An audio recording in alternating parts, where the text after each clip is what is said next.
Class, can you hear me?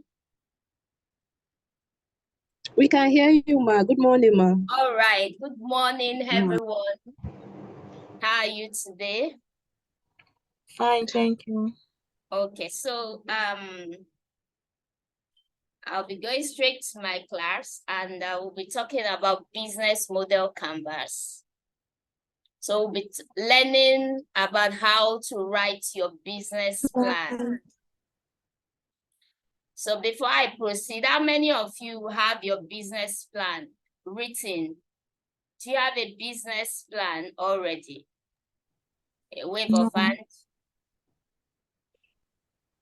Okay, Chioma, you have a business plan?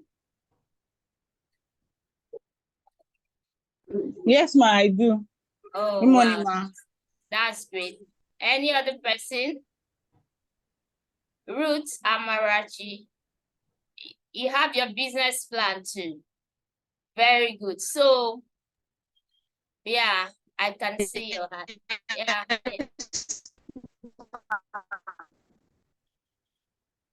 Okay, yeah, I can see Victoria too. Very good. That's so I'm in the right class. So let's proceed.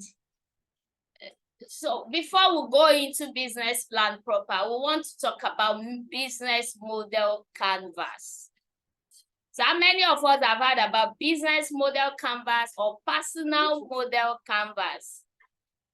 We use personal model canvas for writing your resume. All right. So why we use business model canvas for your business? So we are going to be learning about writing a business model canvas, then having your business plan proper. So in my class, I have some rules. You ask questions, no foolish question, no foolish answer. All questions are just right. Is that taken? Yes, ma. Yes, ma. Yes, Yes, ma. so I like response. You know, this is a Yes, ma. This is a virtual class, so I like when I ask question, you respond. That's what will give me that motivation and encouragement that, yeah, my people are actually listening to me. So another thing I also do by taking my classes, I have this slogan, which is, I will say, who am I? So your response should be, I am exceptional. Okay, so at interval, whenever I say, who am I expect you to respond back that, oh, I am exceptional. So let's go, who am I? I am exceptional. Yes, we are all exceptionals. Doing business in Nigeria. I am exceptional. Yes, doing business in Nigeria, it's not an easy thing. So you are all exceptional. For you to even come up, you know, register, sign up to take up this class, you are very wonderful. You are so awesome and you are so exceptional. So that's why I love using that word. We are exceptional because we are resilient. We are business women. All right. So now let's go. So we'll also be having assignments. I'll also be pairing into groups.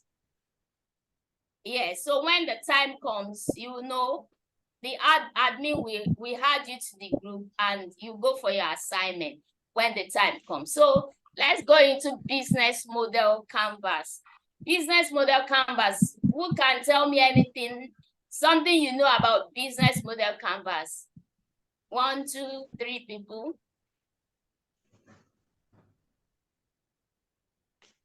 Can they go on? Yeah, business model canvas give you a snapshot of your business structure, everything that pertains to your business. Thank you very much. Okay, so who else? Chioma, yes. Good morning, ma. Good morning.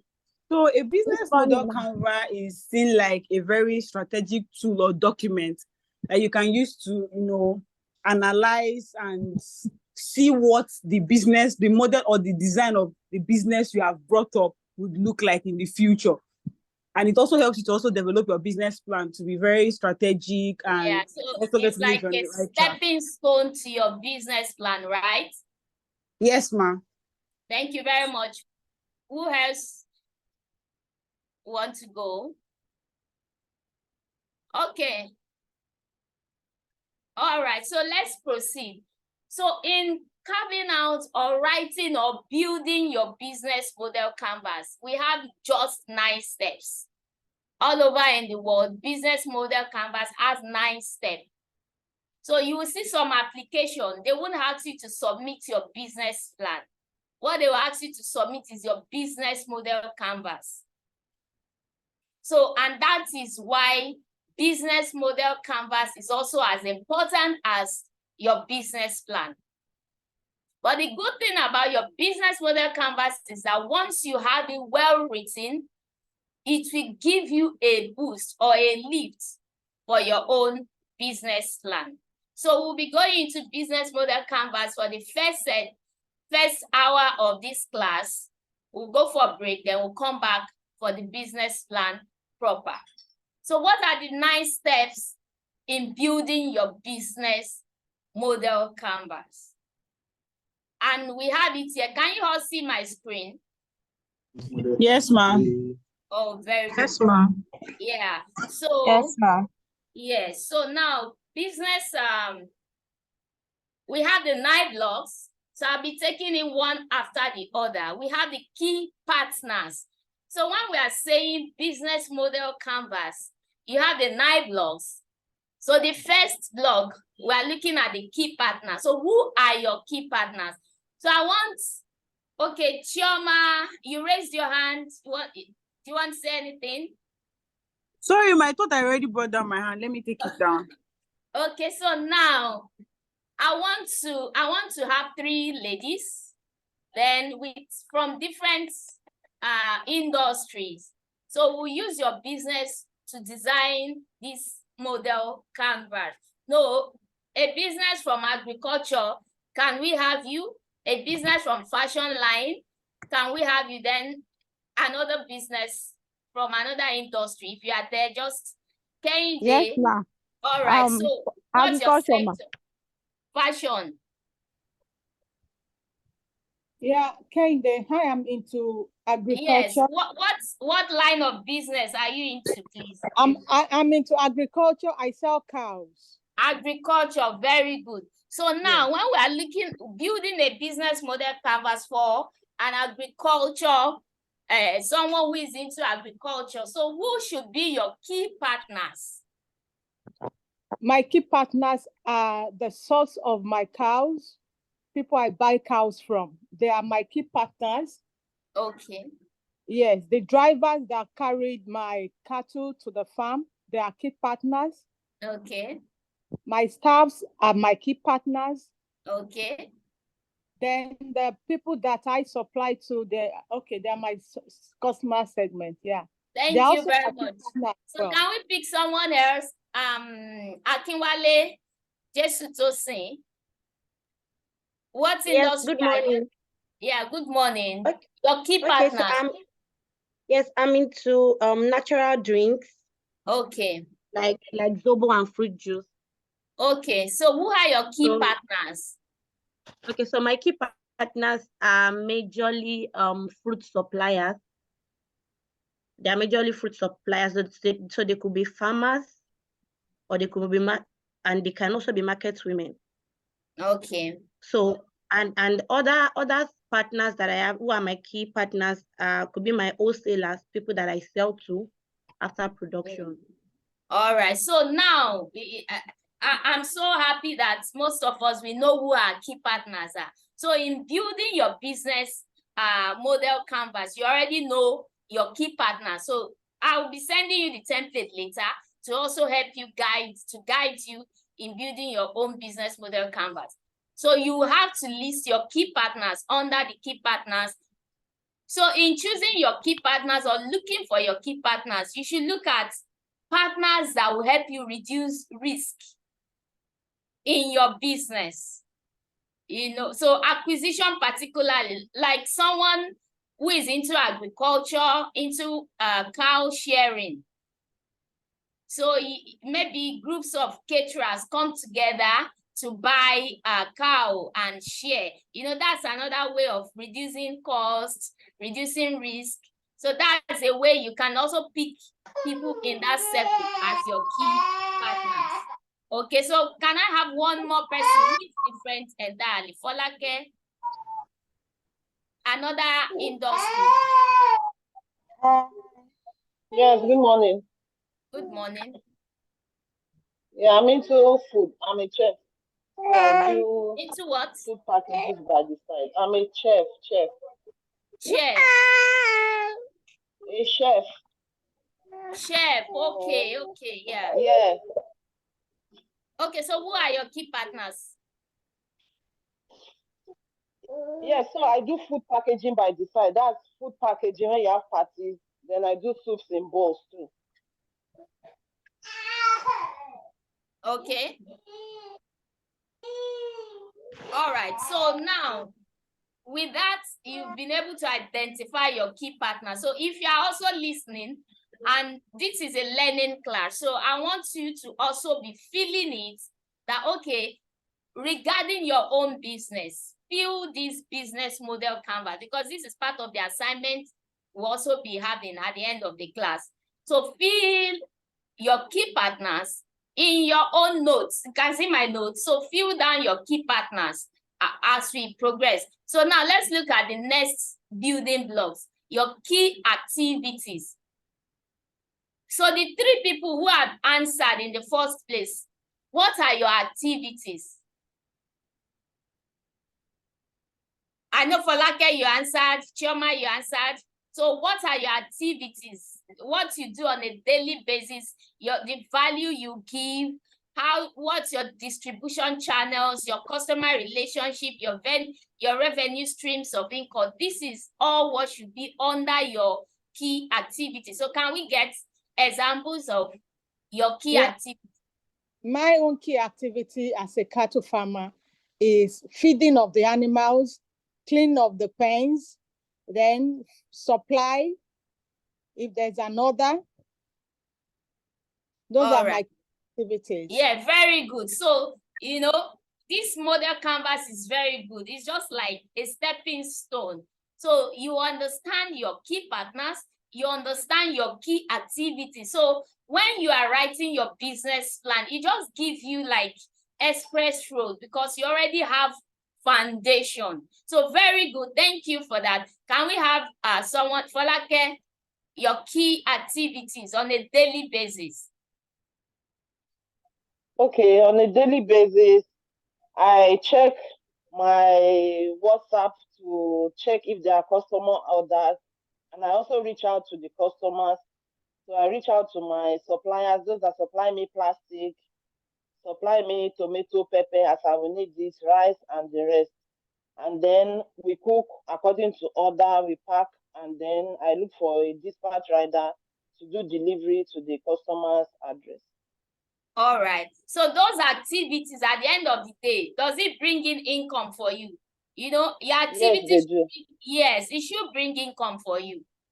So you can't wake up 7 a.m. in the morning, you start cutting, you start ironing, then the next thing you start sewing. Before you know, you seal the material, then you dispatch. At the end, you should get more from your key activities. That is what we are trying to build from your business model. Okay, so problem solving platform network, just like you said, you go to your WhatsApp, check your order, it's part of your key activities on a daily basis. One more person and we move. Akinwale Jason to me. Okay, so my key activities for the day. Okay, probably because I do only once a week production. So before What I produce, production, please? Of Zobo drinks, I produce only once a week.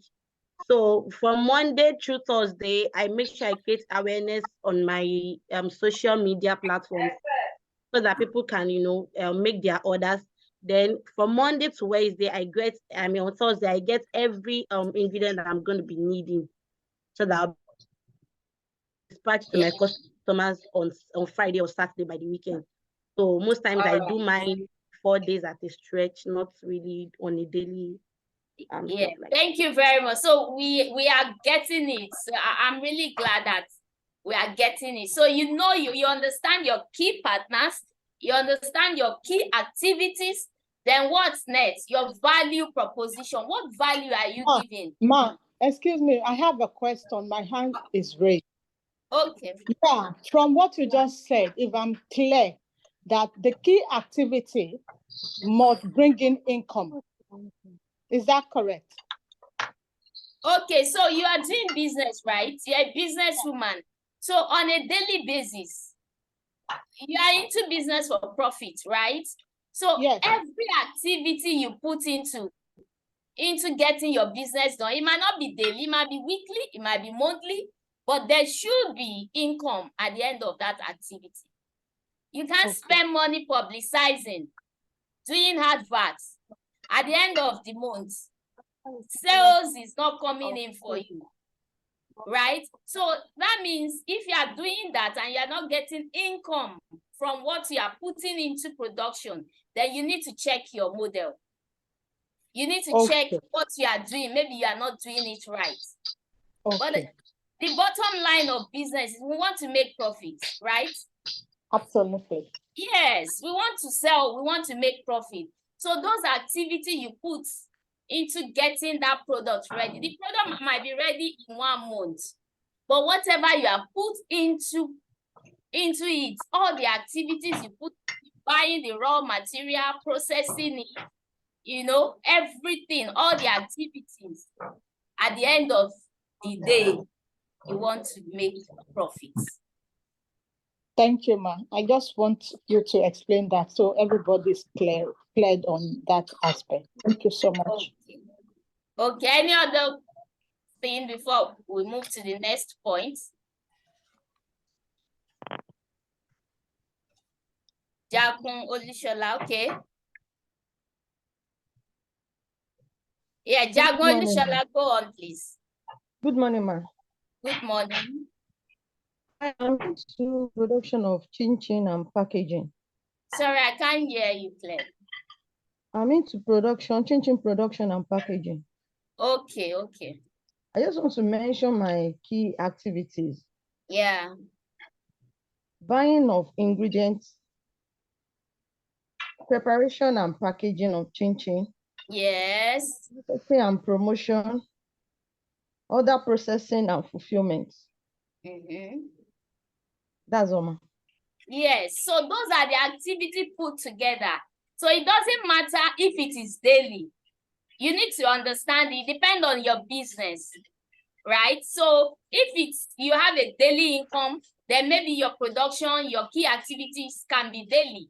If it is weekly, if it is monthly, but all activities you put together to achieve that product, to get that product done, those are the activities that are involved. So you have to list it if you are writing your business model canvas.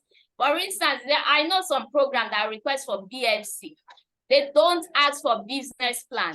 They only ask for your BMC, business model canvas.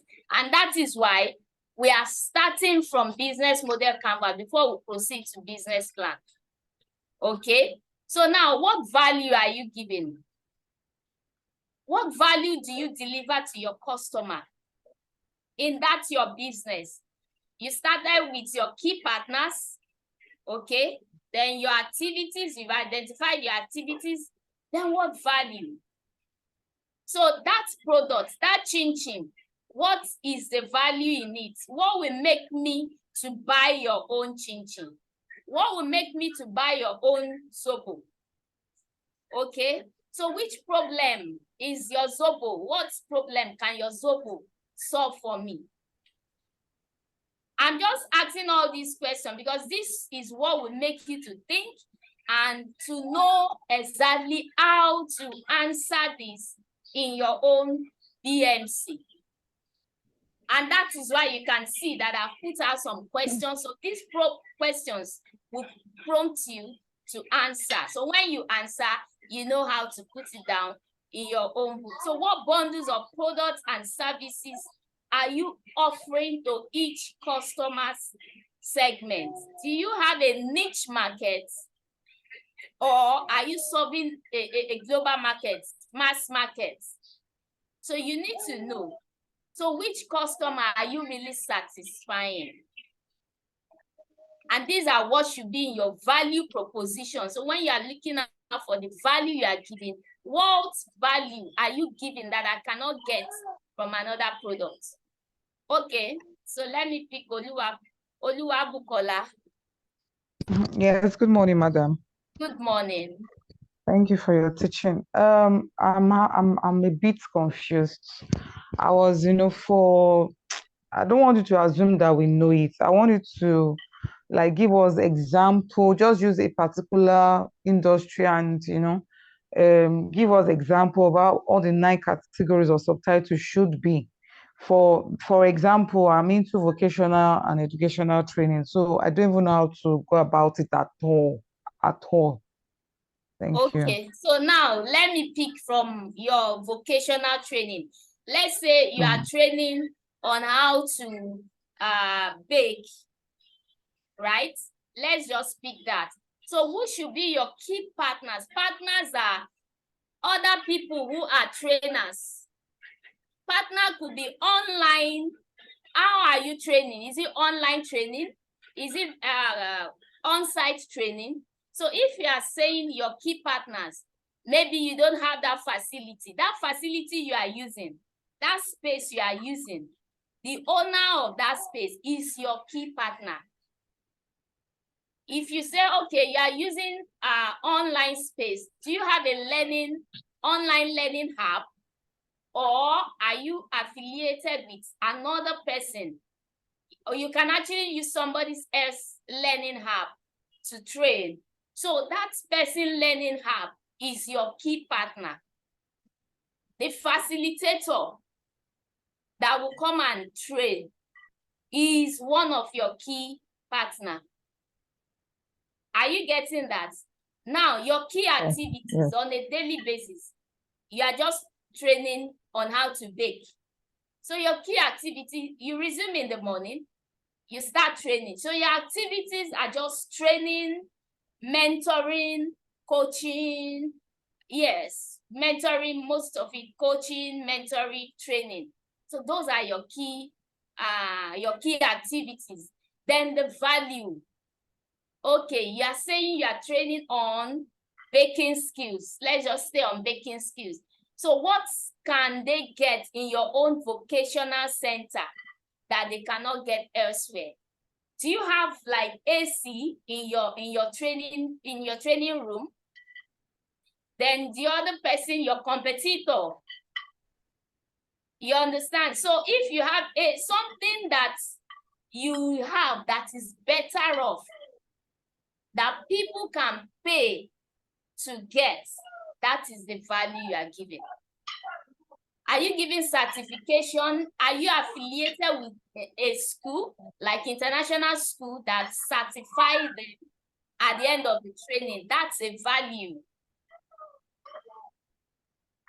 Do you get that?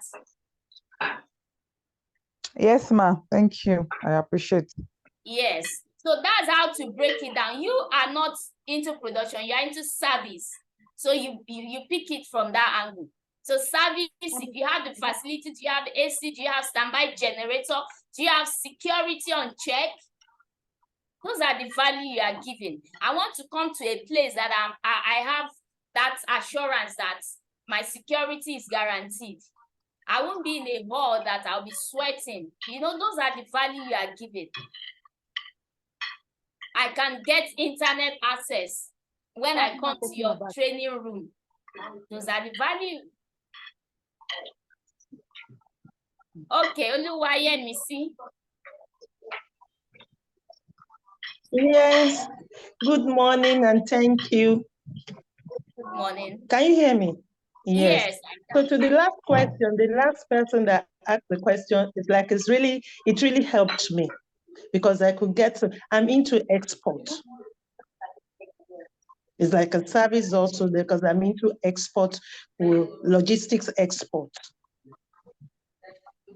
So the way you break it down for her has really helped me because I was like thinking, who is my partner? So now I could get it that like the agents that we even get in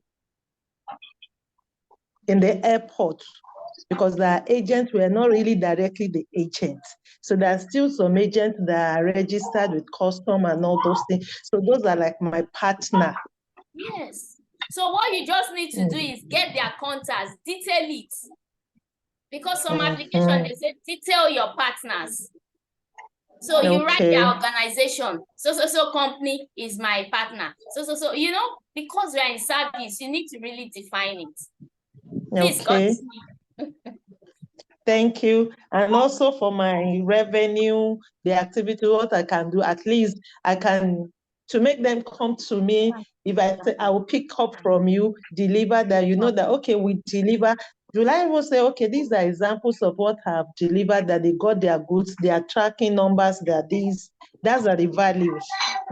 That's the value. If I'm sure. Thank you. Yeah, you are tracking it. You know that if I send something, my heart will not be at rest. So when I have that confidence that the company I use is tracking it, they are sending me the reports that, oh, your goods have gotten to the country. Oh, this, you know, it has been received by this person. I'll have rest of mind. So if you are doing that for your customer, you are giving value, they will always come back for your service. Okay, thank you, ma'am. Yeah, okay. Who has Ruth Amarachi? Thank you, ma. I'm into printing and publication, like I print brochure, calendar, jotter, and the rest. My key partners, I know my key partners and I know my key activities. My key partners are, because I don't have printing machine like digital printing machine. So each time after graphic design. Yes, go on. So okay, ma. After designing, I will go to a big company that has all the machines that I need for them to print for me. That means they are my key partners. And another thing, I have some people that will call me on phone and tell me they want me to start the book, like book editing and do the printing. I think they're also my key partners. And for key activities, they are like graphic designing every day, designing brochure for people, flyer. We have key partners, we have customers. So those ones that are reaching out to you that edit for me, they are going to pay you. They are the ones you are going to collect money from. So they are your customers. Right? Okay. The people that supply you or that you make use of their machine, you know, without making use of their machine, you can't achieve your own aim. Those ones are your key partners. All right, ma. Thank you, ma. Yes. But I don't know my value properties because I know my services are affordable because other companies charge high. But since I don't have all the machines, I just need to get the job. And I will do urgent work. If you just need it now, just send it to me on phone and I will do it and deliver. That is another value proposition, urgency. Okay, thank you, ma. I just want to be clear about the value proposition. Service and product. Service, you are giving service, you are giving seamless efforts, you are giving timely delivery, and all those are the value you are giving. Maybe when they come to your place, you know, if you are buoyant enough, you give them a cup of tea while you are working on doing their job. That is value. That is what will make them to come back. Since it's service, you have to think about how you are going to make your customers to come back. All right, we just take one and move because of our time. Doris Onoja. Yes, ma. Thank you so much, ma. Good morning, ma. Good morning. Yes, sorry, I just need you to tell me, like, I'm new in the event management and event planning. Like, I'm just starting. So I want to know if I'm right or wrong. Can I say my key partners are the caterer, the decorators, like the event centers, the DJ, Yes, your etc.? key partners are your vendors. Okay, my vendors. Okay, thank you so much, ma. Yeah, your vendors, your caterer, your decor, and so they are your vendors. Okay, thank you so much, ma. Okay, so let's move on. So we've talked about the key partners, key activities, then your value proposition. Now let's look at your customer relationships. What type of relationship does each of your customer segment expect to establish with you? Are you the type that after one service, you don't even call your customers again? I have a particular customer, like every month, she's always sending me happy new month, happy new month. So what do you have that make you to constantly have that relationship with your customers? Okay, so how are they integrated with the rest of your business model? How costly are they? You know, so if we're also looking at customer relationship, maybe you are sending birthday messages, you are sending email marketing, you know, to just make them make your business to continually be in the face of your customers. That's just the essence of relationship. You're sending messages, you're sending email, you're sending your social media, you're tagging them, you're appreciating them, you're wishing them happy birthday during their birthday. Do you have that in your business segment? So even if you don't have that, you can also integrate that. So customer relationship also matters. So maybe I should pick 2 people if you have been doing that, or you want to start doing that. Let me just hear from you. Gracie Obeyi, can I hear from you? Then Dorcas, then the 2 of you will move. Yeah, good morning, ma. Thank you for this opportunity. What we normally do at DEPSA is that every month we kind of send them a newsletter on things that we have achieved for the month. We send them newsletter, and also we also give them Happy New Month flyers. We create Happy New Month flyers to wish them to the new month, and that is what we normally do to our customers. Yeah. So that, yes, that's part of the customer relationship. Your business is always in their face. When they open their email, they will see your newsletter. That's very fantastic. So Dorcas, then we continue. Dorcas, are you there? Yes, ma. Thank you, ma. Okay. What I actually do for my customer, I send them happy new month messages. And then anytime they are doing birthday, I always post them on my story to wish them happy birthday. And I will tag them so they can see. Okay. Hello. Okay. So thank you, ma. So now customer segments. Are we following the 9 blocks? Key partners? Can we echo it? Ma'am. Key partners? Yes, ma'am. I want us to echo it. Number 1 is what? Key partners. Key partners. Number 2? Key activities. Activities. Number 3? Value proposition. Number 4? Customer Relationship. Customer relationship. Then your customer segments. Who are your clients? Who are your vendors? Who are your partners? For whom are you creating value for? Who are your most important customers? Do you have, or everybody are just too important? Okay. Is your customer base a mass market, a niche market, segmented market, diversified market, multi-sided platform, who are your customers? So who are you selling to? So you should be able to know your segment. Are you preparing Zobo for, do you have some ingredients that into that your Zobo, that somebody who is cancerous, that has cancer, that is treating cancer, that when they take your Zobo, will it be nutritious for such person? Do you have a niche market for people with diabetes? Or you are serving a general market, anybody?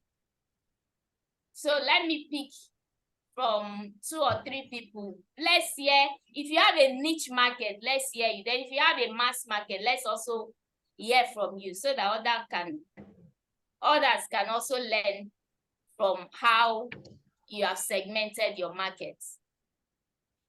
Niche markets, maybe you are into recycling. You are recycling paper, you are recycling bottles, recycling pets. If you have a niche market, do you have special people that you are producing that your Zobo for, or anybody can just take it? That's what we mean by niche market, special market. So your product is not for anybody. I have someone that said a chin chin is not for everybody. A chin chin is 15,000 naira. So it's not for everybody. If you are health conscious, those are the people that she sells her chin chin for. So are you like that? Yes. So who am I? I am exceptional.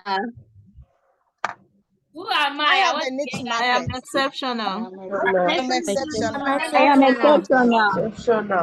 So now, customer segment. Can anybody say anything on that? Okay. I have Are a you niche serving market. the mass market? Are you serving each market? People in agriculture, don't you I have have a niche market. Yes, do you have I a do niche have a market? Yes, I have a niche market. Okay, so who are my niche market are the middle class, are the urban elites that buy cows. Yeah. Middle market, let me explain it. Niche market are specific to some people. All right. So if you are saying middle market, those kind of people can still be in the middle market. Yes. So let's get that clarity, understanding. Niche markets, maybe you have that product that anybody cannot just take. Okay, that's what I mean by niche market. Mass market is what everybody, maybe you are into printing, everybody will go for printing. Everybody will go into, will dress for fashion, except you say, okay, you have bespoke, or you do just ready-made. You are not doing clothes for male and female. You are just cut out for only females or only baby clothes. Those are the niche market. Those are what I mean by examples of niche markets. If you have a product or business or services that's rendering services for small or some certain kind of people, not for everybody. That's what I mean by niche markets. So, okay, I'm seeing Ebubechi.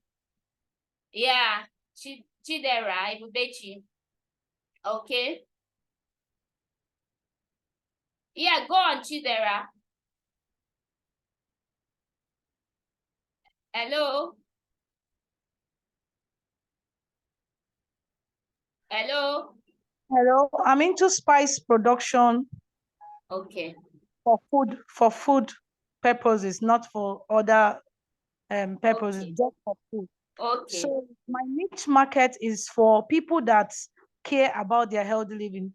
My spices is just made for people that don't like too much chemical enhancers in their spices. No MSG, just the natural herbs and spices. Natural, yeah. Okay. So Yeah. these they are my niche market.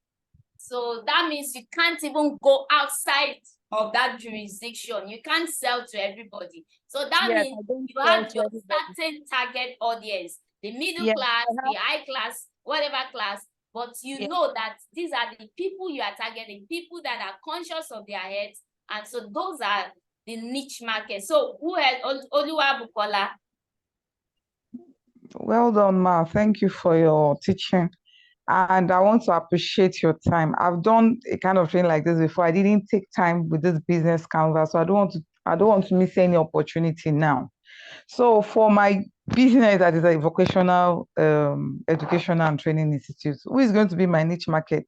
I'm Yes, considering young female teenagers. So I don't know where exactly. to classify Yes, it. young female teenagers. So you have age brackets between so age and age.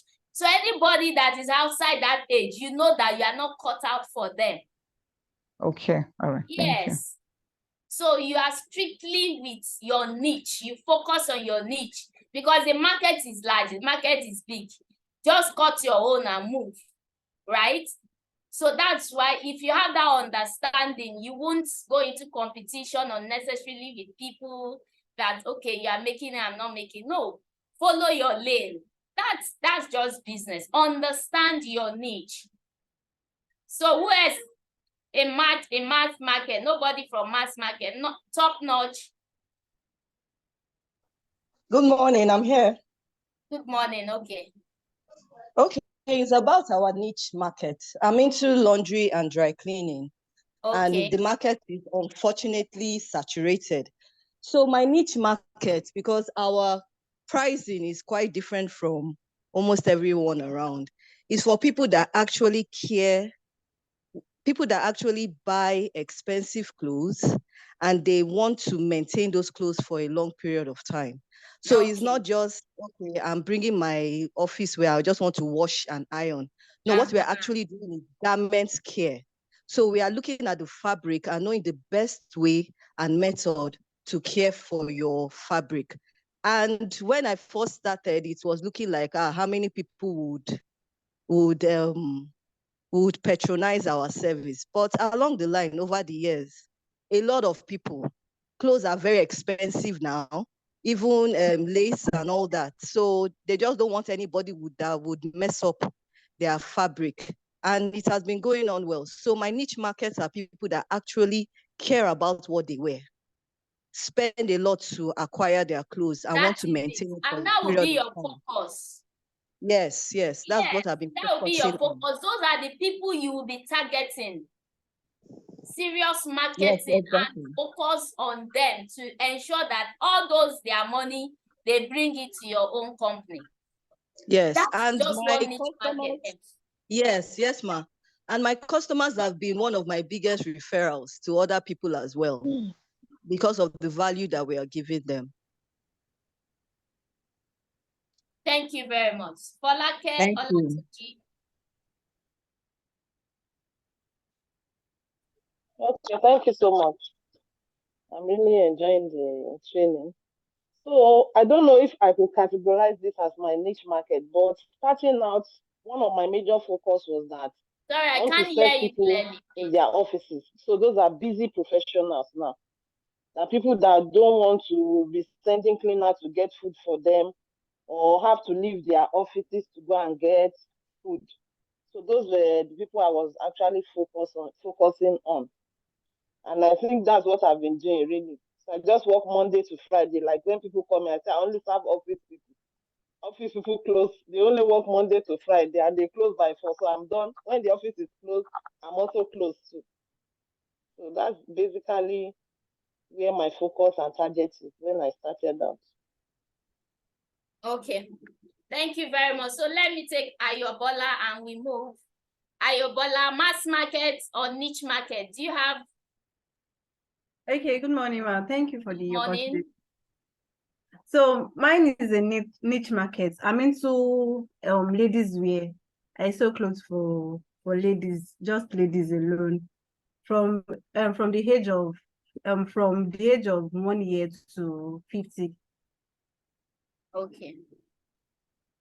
Yeah, so thank you very much. You've all spoken well. So let's move. You've gotten the understanding, your key partners, your key activities. Can we echo it again? Key partner number 1.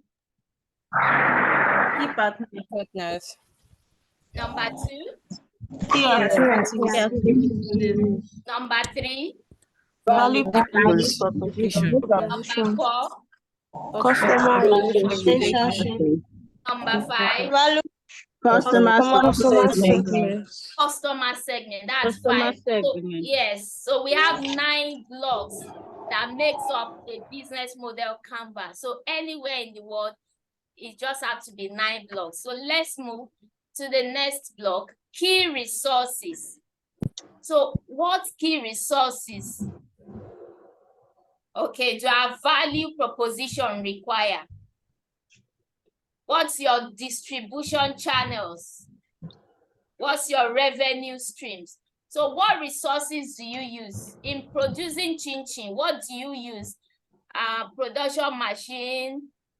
Okay, someone that is into production now. Let's pick up some things that you use. Someone in fashion, what are your key resources? Sewing machine, right? You have your tailoring materials, right? So those are the key resources. What do you require? Generator if you are in service? Generator that will serve you, or you have that standby solar energy power. Those are the resources, things that will enable you to achieve that result. That's what we mean by key resources. What you have, maybe you have a laptop. If you work online, you need your laptop. That's your key resources. Do you have facilitator? Facilitator also can come in as your key resources. If you are into training, that's a vocational training person.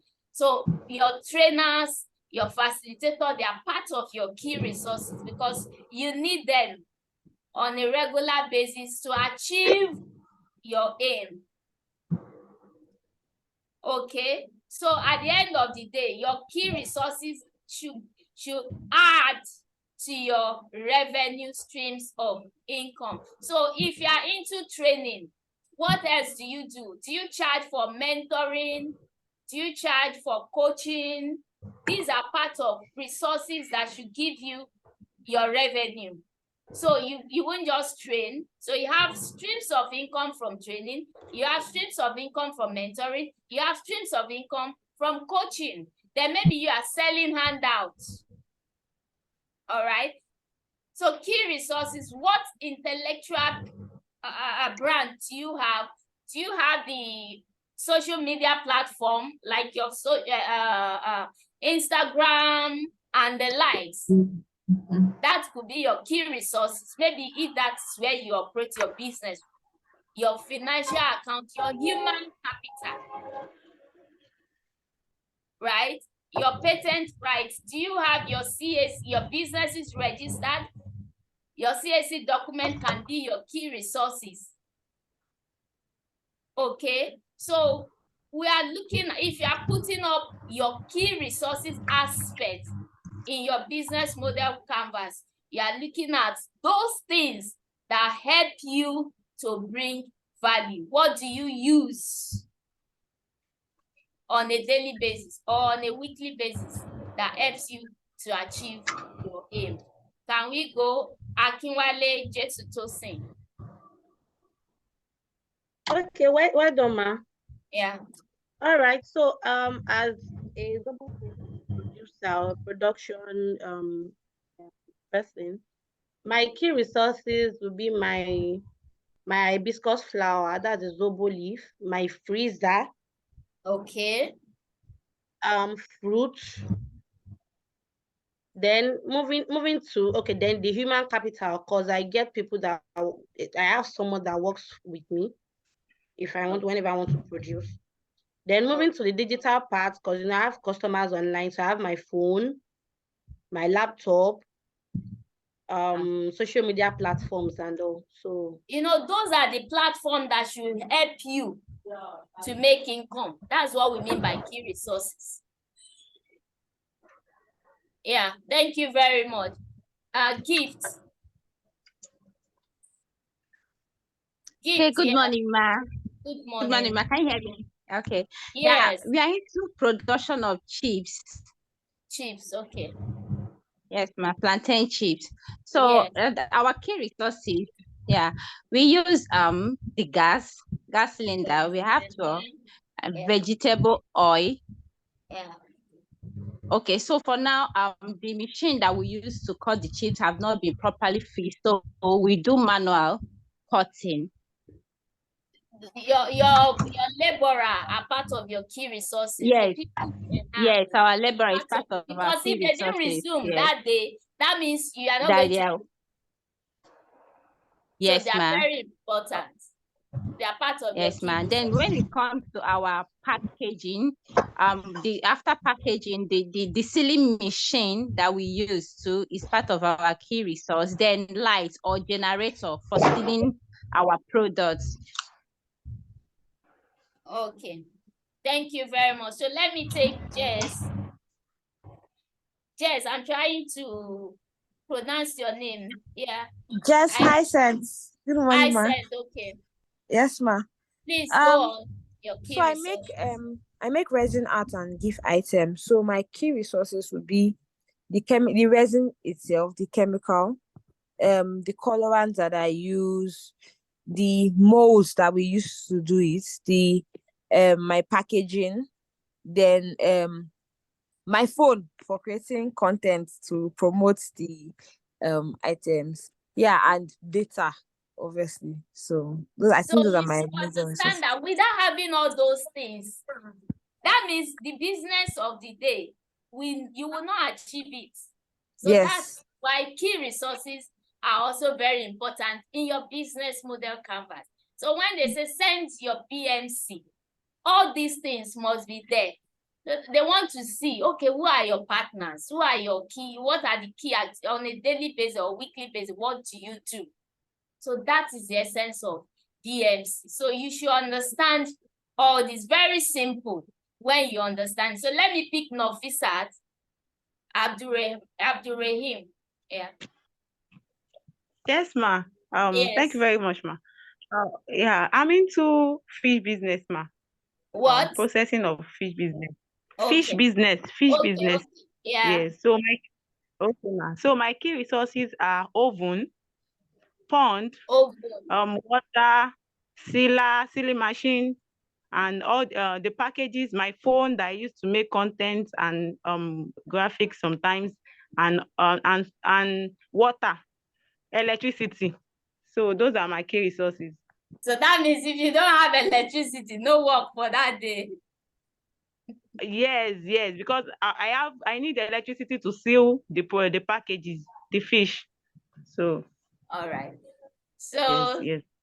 Okay. So And let's also to pump water too. I need electricity to pump water for the fish. pump water. Thank you all. So let's move to channels because we have assignments before we go for break. Okay, so channels. What channels? What medium do you publicize your business, your products, your services? How do you sell it? Do you use a media platform like social media, or do you go for radio jingle? Do you place your products in supermarkets? And so what channels? Okay. How do you reach your customers with your advert? What adverts? A channel is talking about the means of reaching your customers. Okay. So what channel are you using? You have to look for the one that best suits you. You can't use all channels, but just look for that particular one that you can use that suits you. Of course, we have the traditional means and we also have the digital means. So what channels? Let me pick 3 people, then we also move on this. Those who have not said anything. Mayokun, Rafat, yes. Channels are using in, showcasing your businesses or selling your businesses. What medium? Do you use radio? Do you go to TV? Do you do newspaper publication and the likes? So let's hear you. Mayokun Rafat. Mayokun Rafat, are you there? Okay, so Victoria Chukwu, let's speak you. Yes, I'm here, ma. Please Hello. go. Okay. Yeah. Okay, good morning, ma. Rafat Mayokun. Okay, after she finishes. Yeah, go on. I'm listening. Hello, ma. Yes. Hello. Hello, I can hear you. Continue, please. Hello. Hello. Okay. I use social media to advertise my products.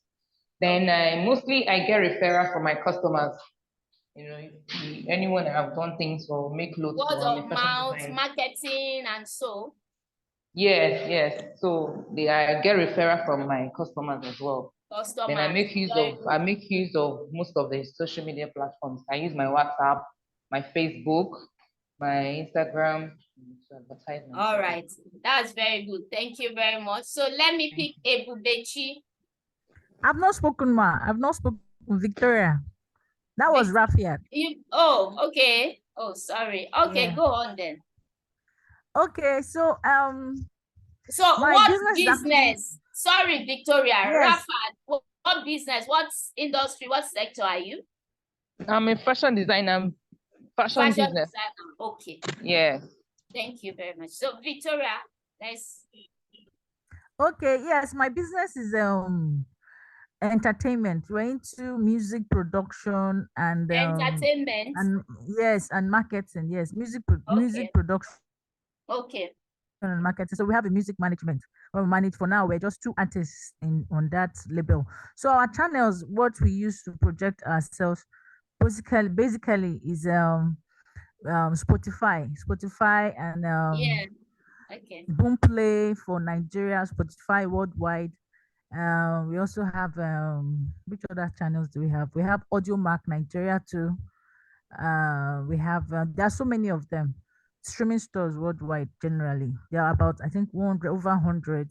So we also we also help artists to put their songs on those streaming platforms. All right. So have you been able to identify your BMC from all this illustration? BMC, okay, business model Canva, okay. Yes, I've been able to from everything we've been learning so far. All right. But you can help me still with the our key partners. Our key activities is we produce music and stuff, resources. Yeah, so what do you do on a daily basis? When we're talking of activities, what you do? What we do aside from being a manager, I'm also an artist. So what I do, I manage those artists under me, which is just that is one. So what else? That's how you list it. Manage artists. Second. Two, I actually record my voice every day as I do. That's another key activities of your business. Then number 3, that's how you list them. Okay, I get it. Yes. All right, thank you, Ma. You're welcome. Ebubechi. Okay, thank you, ma'am. I'm into spice making production, which I earlier said that our niche is just for people that are mindful of their health because we don't add any preservative. So the channel which I use to market my product is mostly word of mouth because I talk to people that aged, matured women who I think that they are conscious of their eating, what they put into their mouth and the spices they use. And I also use WhatsApp. I also use WhatsApp and Facebook for my marketing. All right, that's awesome. Channels, let's move to. Okay, so how many building blocks have we touched now? 7. 7, right? Okay, Yes, so more to go. So now the eighth building, you can call the model building blocks or building steps. whatever you want to call it, but they are just 9 building blocks that makes up your business model canvas. So now let's look at the cost structure. What are the most important costs inherent in your business model? Which key resources are most expensive? Which key activities are most expensive? So now this cost structure is talking about how what you spend, how you structure, how you spend your money. Okay, do you give the highest percentage to advertising in your business? Or how do you structure your cost on a monthly basis? How do you do it? Okay, I will send, okay, after the class, I will send something to us that will also help us in our cost structure. So on a monthly basis, what do you spend in terms of paying for Now, please, rent? can you meet this person because her voice is altering yours? Hello? Has that been taken care of? Yes, ma. Thank you. Please continue. Sorry.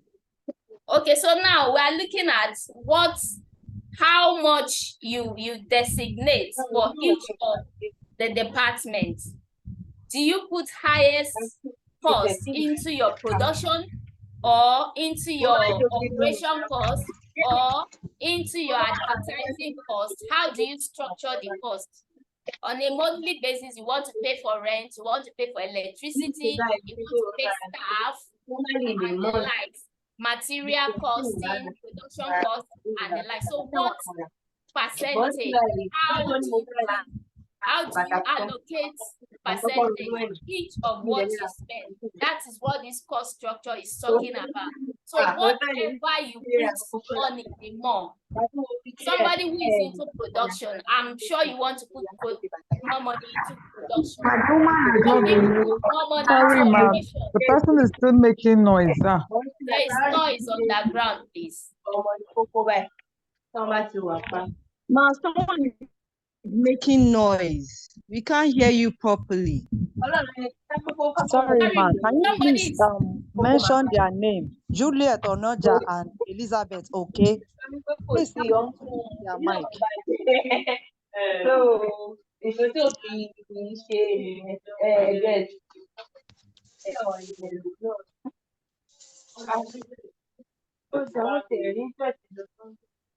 I'm still hearing the noise on the ground. Can that person be?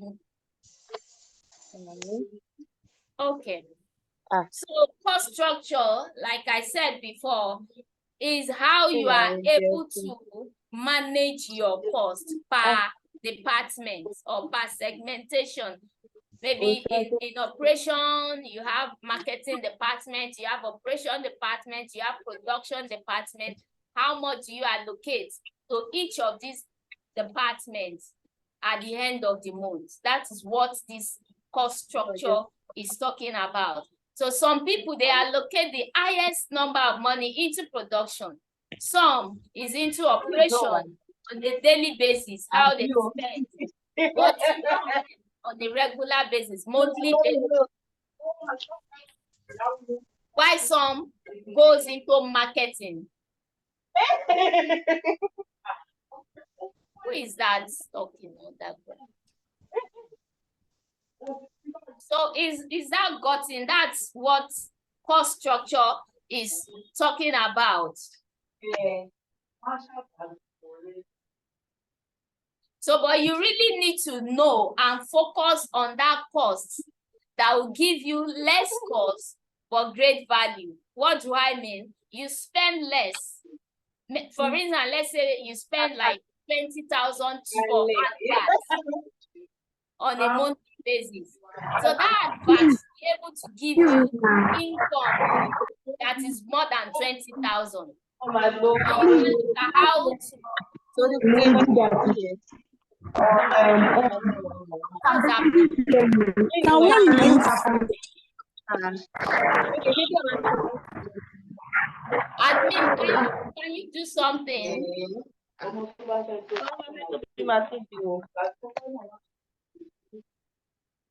Okay. Thank you very much. So now that is what cost structure is talking about. You should be able to minimize costs. If you are into sewing, for instance.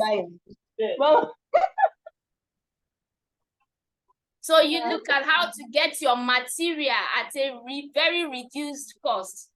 That is what cost structure is also talking about. Being able to minimize your costs on a monthly basis, at least spend little to get higher return.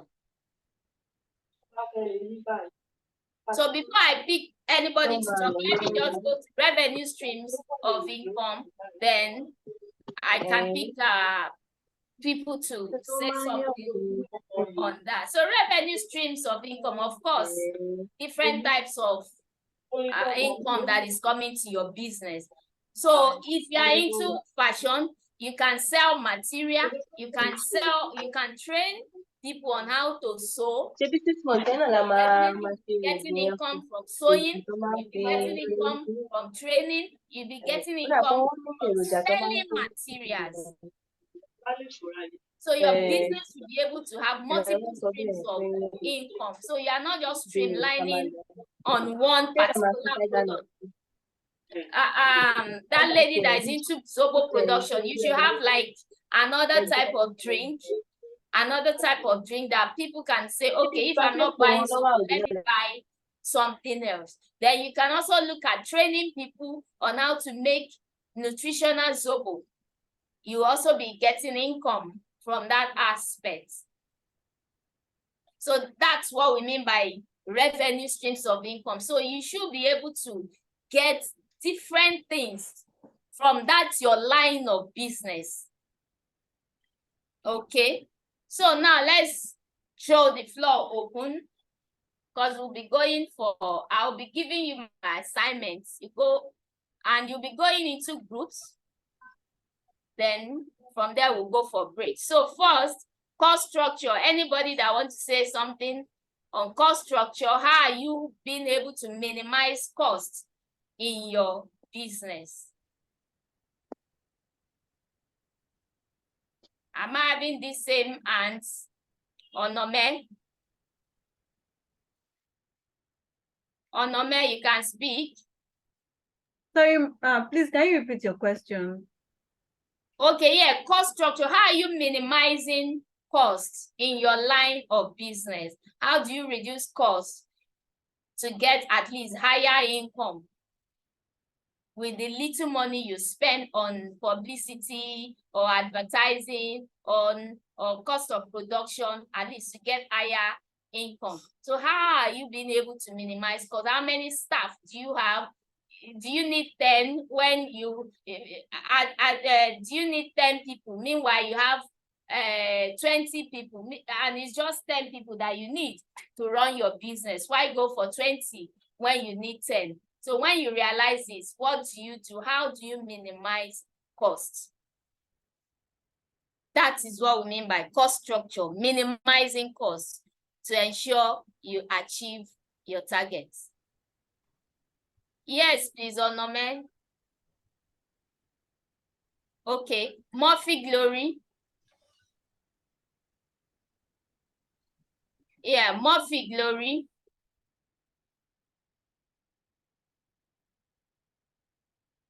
Not there. Oluwabukola. Okay, ma. Thank you for your teaching. I think you still mentor me very well because my business is already registered, is on Google My Business, it has an account, but the operation is the issue. So what I do is that I'm thinking of partnering with people that already have a space where I can use to train. So in order to minimize costs, since I don't have all the necessary equipment to train. Yes. So yes, then we can now do like a ratio, maybe 70-30 or whatever comes in, depending on the number of trainings that I have. I hope it's okay like that. Okay.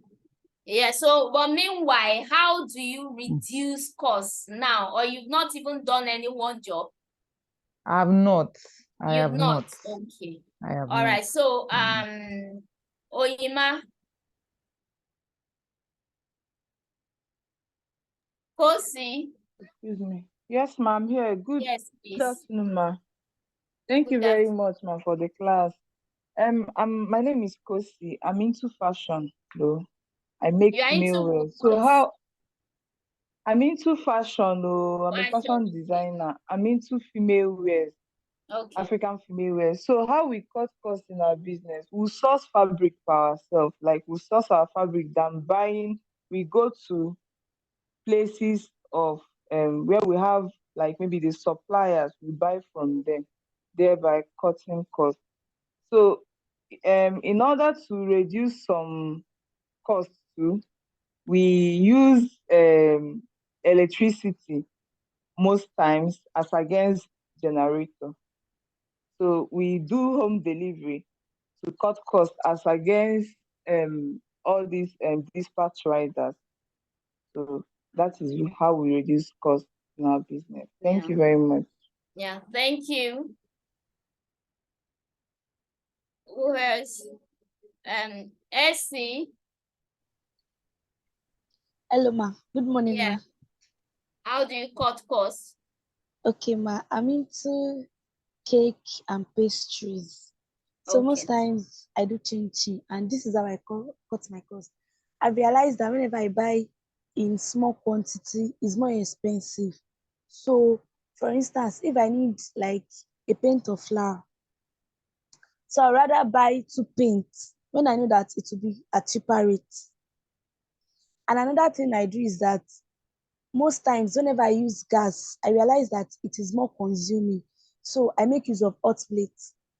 Hot plate. Wow. Yes, to fry my chin for it to be more easier and to save more gas. So that's what I do now. Yeah. Awesome. Top notch. Top notch. Are you there? Okay. Okay. As I said earlier, I'm into dry cleaning and laundry. Yeah. And cutting costs now. Our business is heavily dependent on power. And with the rise in fuel and diesel, we had to structure our work around when we have electricity. So we have people that run shifts. Yeah.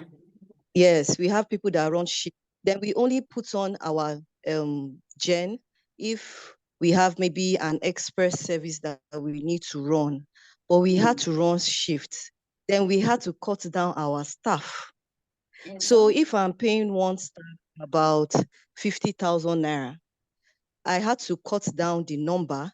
Then the ones that are available now, I increased their target and added a little on top of their salary. Awesome. So Wow. that's how we have to do it. Yes. And it even motivated them to even work more. Then when we have extra work and all that, they pay and we pay bonuses for them. When I calculated the bonuses we are paying and their salary, I figured out that it's even lower in cost than having, let's say, 20 people working for you as against 10. It will not reduce the productivity at all. So we had to work on that, especially with the increase in everything.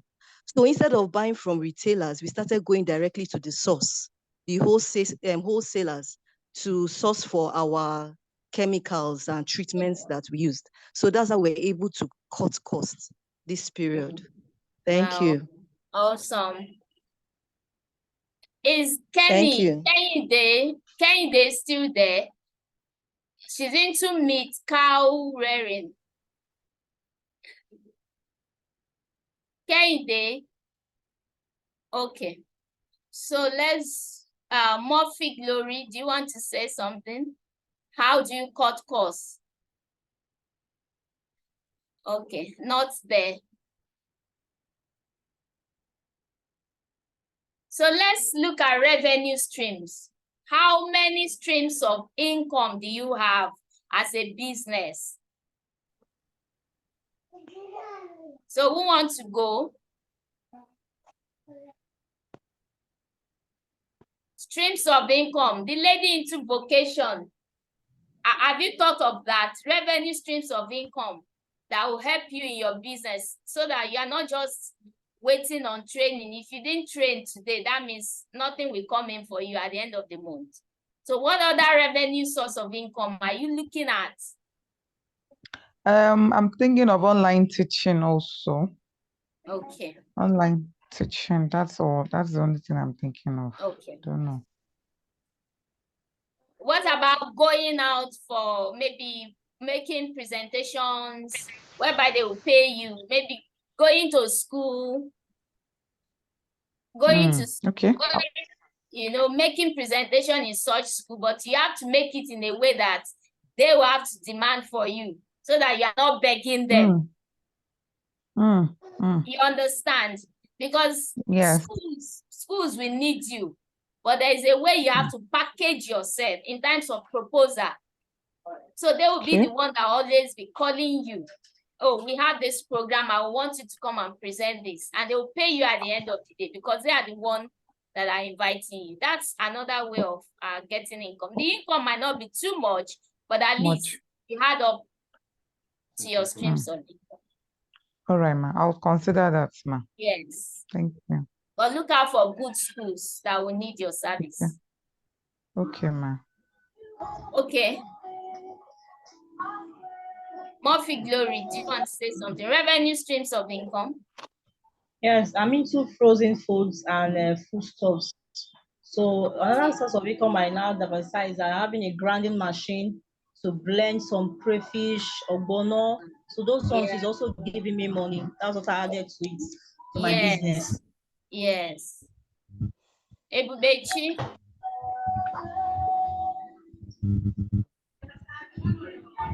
Not there.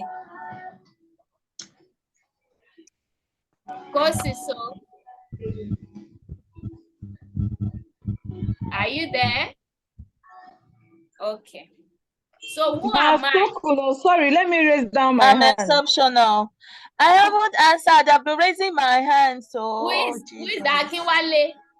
Princess Laser. Yes, Oh, Akinwale is there. Akinwale is there. Okay, Princess, please go on. I didn't see your name here. Okay, for multiple streams of income, because I'm into logistics, export. So for my logistics, the part I've been able to create a moving for people, like moving intra-city, moving offices, moving building materials, moving bulk products like Pampers for mothers that distribute within Lagos. So yeah, that's another aspect of the business we've been able to generate for the revenue streams. Yeah. Thank you. All right. So how do you cut costs? Okay, how we cut costs? We tend to partner with some dispatch riders that have their own bikes. Do you understand? So we pick days within the week whereby they come to pick bulk packages and take to other vendors, other partners like DHL, UPS, FedEx. So they come like say Monday, Wednesdays, and Fridays because we don't work on Saturdays. So they take these bulk packages and they go drop off in our partner's place because if they pick every day, the cost is going to be too much, and most customers are already reluctant in paying delivery fees. But by the time we have a place where we can store, and on these days they send out, it's cost for us. Very good. Awesome. So who is there in Ayobola?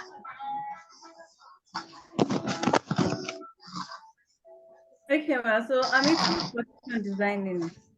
At first, I was into custom-made dresses. I was making custom-made dresses. So I most people, when they don't see samples need to make, that might not be interested in making dresses.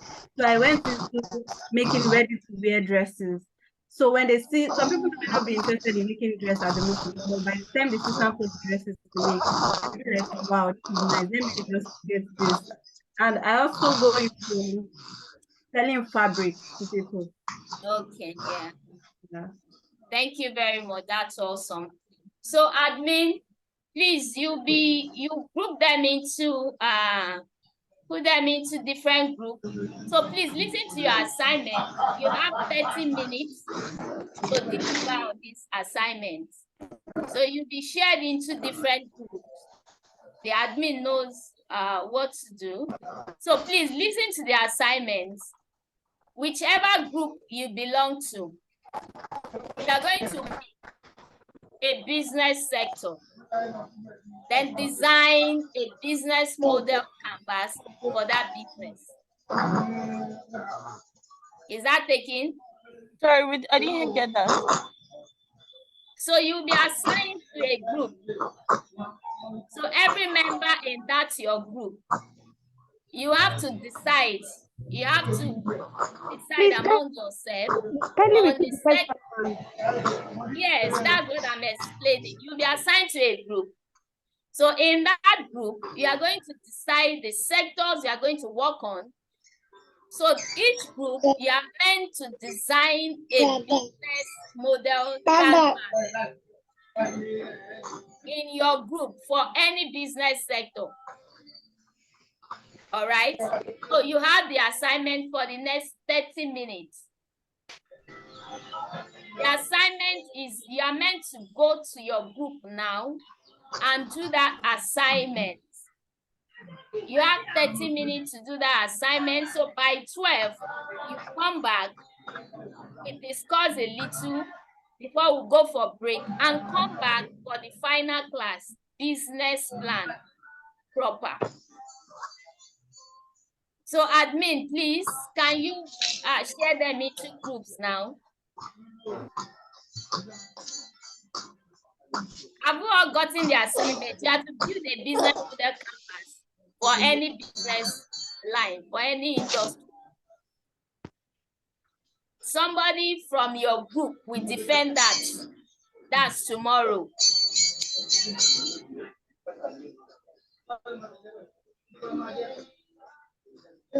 Ma, when do we submit the assignment? You have to do the assignment in your group and decide who is going to talk about that tomorrow. But for today, this 30 minutes, you are going to your group and work on a business sector and build a business model canvas for a sector.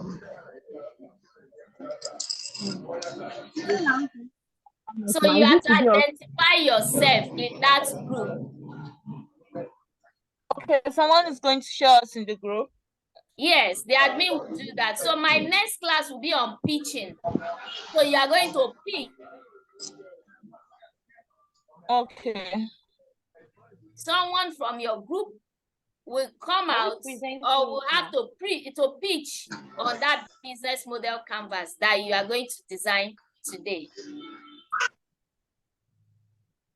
I will present the assignment now.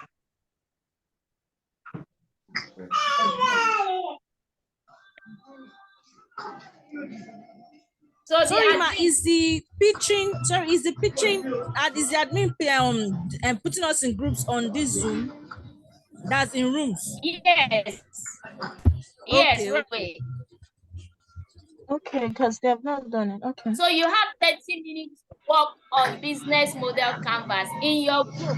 Once it's 12, the group will be closed and will come back to the main group.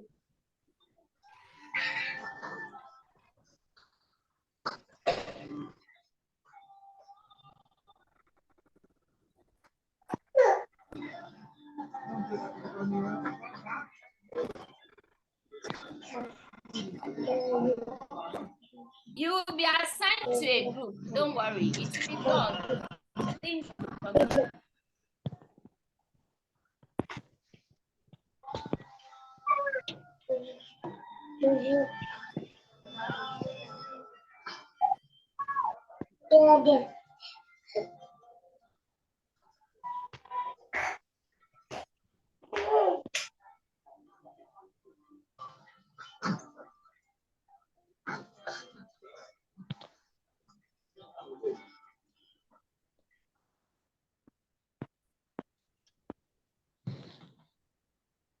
okay, so I'm going to assign everybody to groups for the assignment. So please just go to your group. Thank you.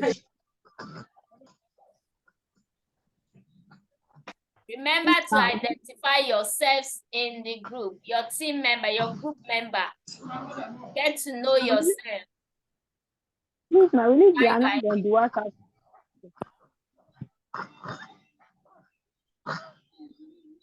Please, ma, is the group will the group be on the WhatsApp group, or how are we supposed to know which group to which we belong? You'll be assigned to this Zoom group, this Zoom platform. So you'll be assigned here virtually to breakout rooms. Yeah, so please, once that happens, just go to the room you are sent to.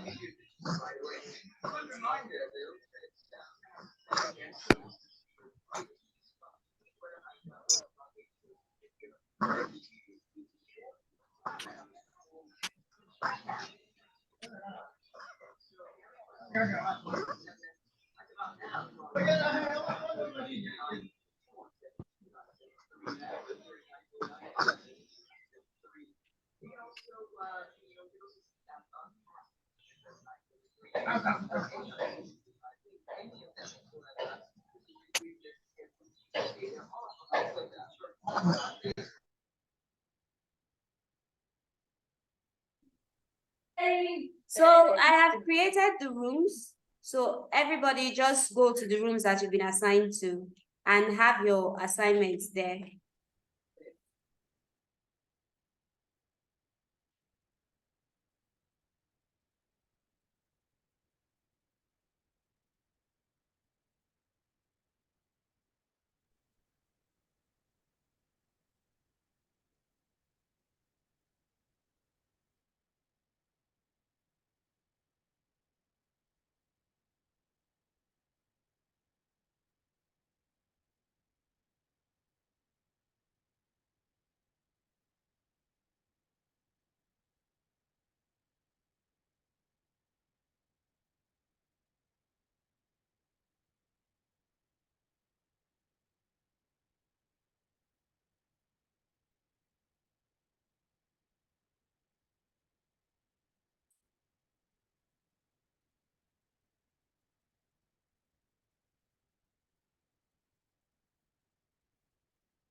Okay, why are people still on this call? Please go to the rooms that you've been assigned to.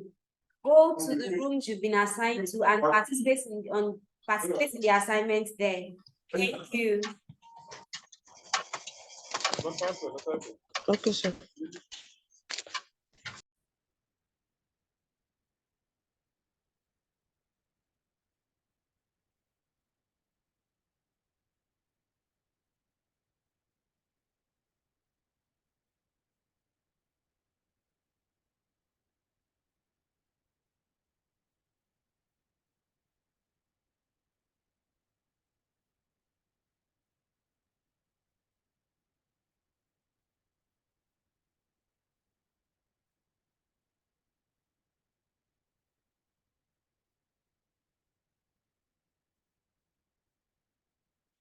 Yeah. Welcome back. Welcome back, everyone. Good afternoon. Afternoon. Thank you for having us back.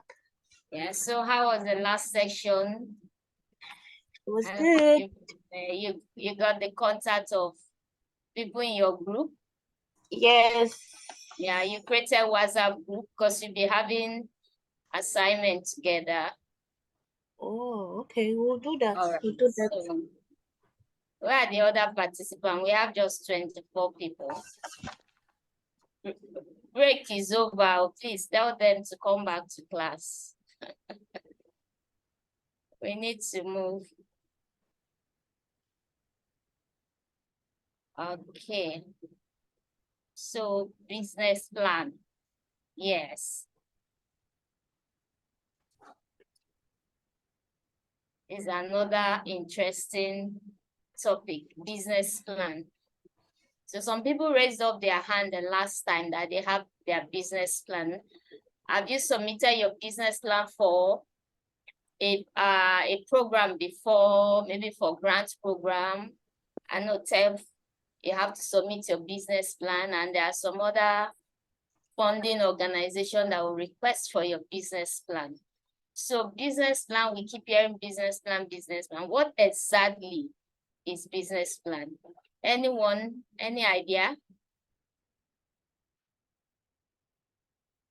No wrong answer, no wrong, and no right answer, no wrong answer, just answer. Say what you know. We are learning together. So business plan, what can you say about business plan? What is it for? Why is it important? Why do I need business plan? People that are running their business on the highland, all those women selling clothes at Oshodi, Lagos Island, they don't have business plan. So why should I have business plan? Say something. Kehinde, I saw you raise up your hand. Yes, ma'am. Yes. Business plan.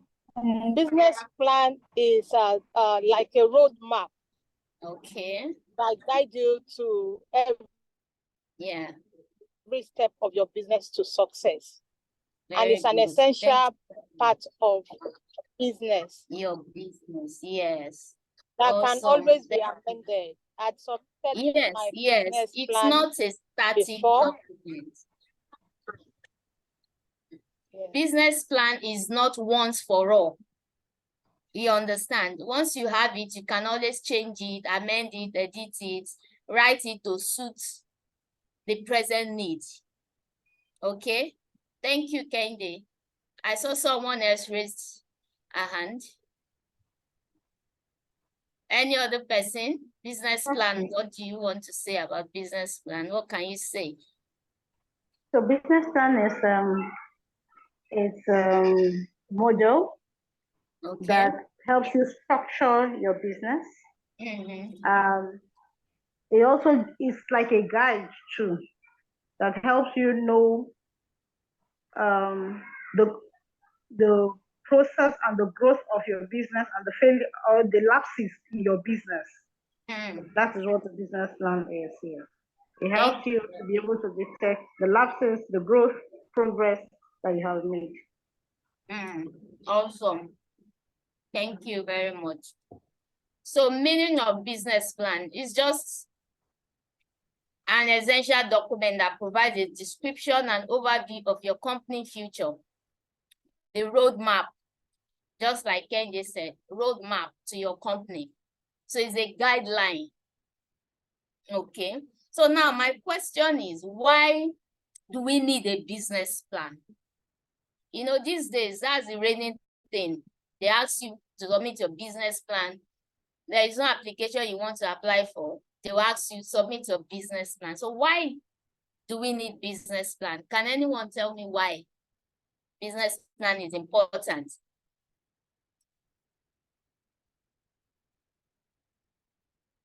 Who am I? I am exceptional. Who am I am I? exceptional. Exceptional. So let's talk. We are exceptional. Yeah. Oh, yeah, 3 participants raised hands. So okay, let me have Akinwale, Jason Tosin. Okay, so business plan gives our business the kind of structure to leverage on. Yeah, why do we need it? It gives you structure, fine. Why do we need it? So why those women in the market, Oshodi, selling their clothes 20 years, 30 years. They don't have business plans. So, and their business is still existing. So why do you think we need it?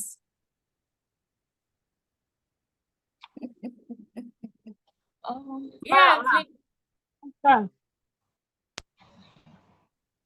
please, yes, go on, please. No, please start. So we need a business plan in order to structure our business for success. We need a business plan to structure our business for success. Either through one of for grants, for loan, and so on. So thank for you success very and for awesome. our business. Yeah. Sarah Adeniji.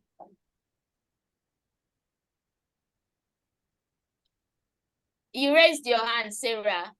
Yes, ma. We need a business plan so that we can define our business. I can't hear you. Please be audible. Okay, so that we can define our business and now we can achieve our aim or reach our targets. So that's why we have a business plan. So that we can define our business. Hello, ma, can you hear me? We need a business plan so that we can define our business. I'm really straining my head to hear you. Maybe I should type it out, ma. All right, so Gloria Cake.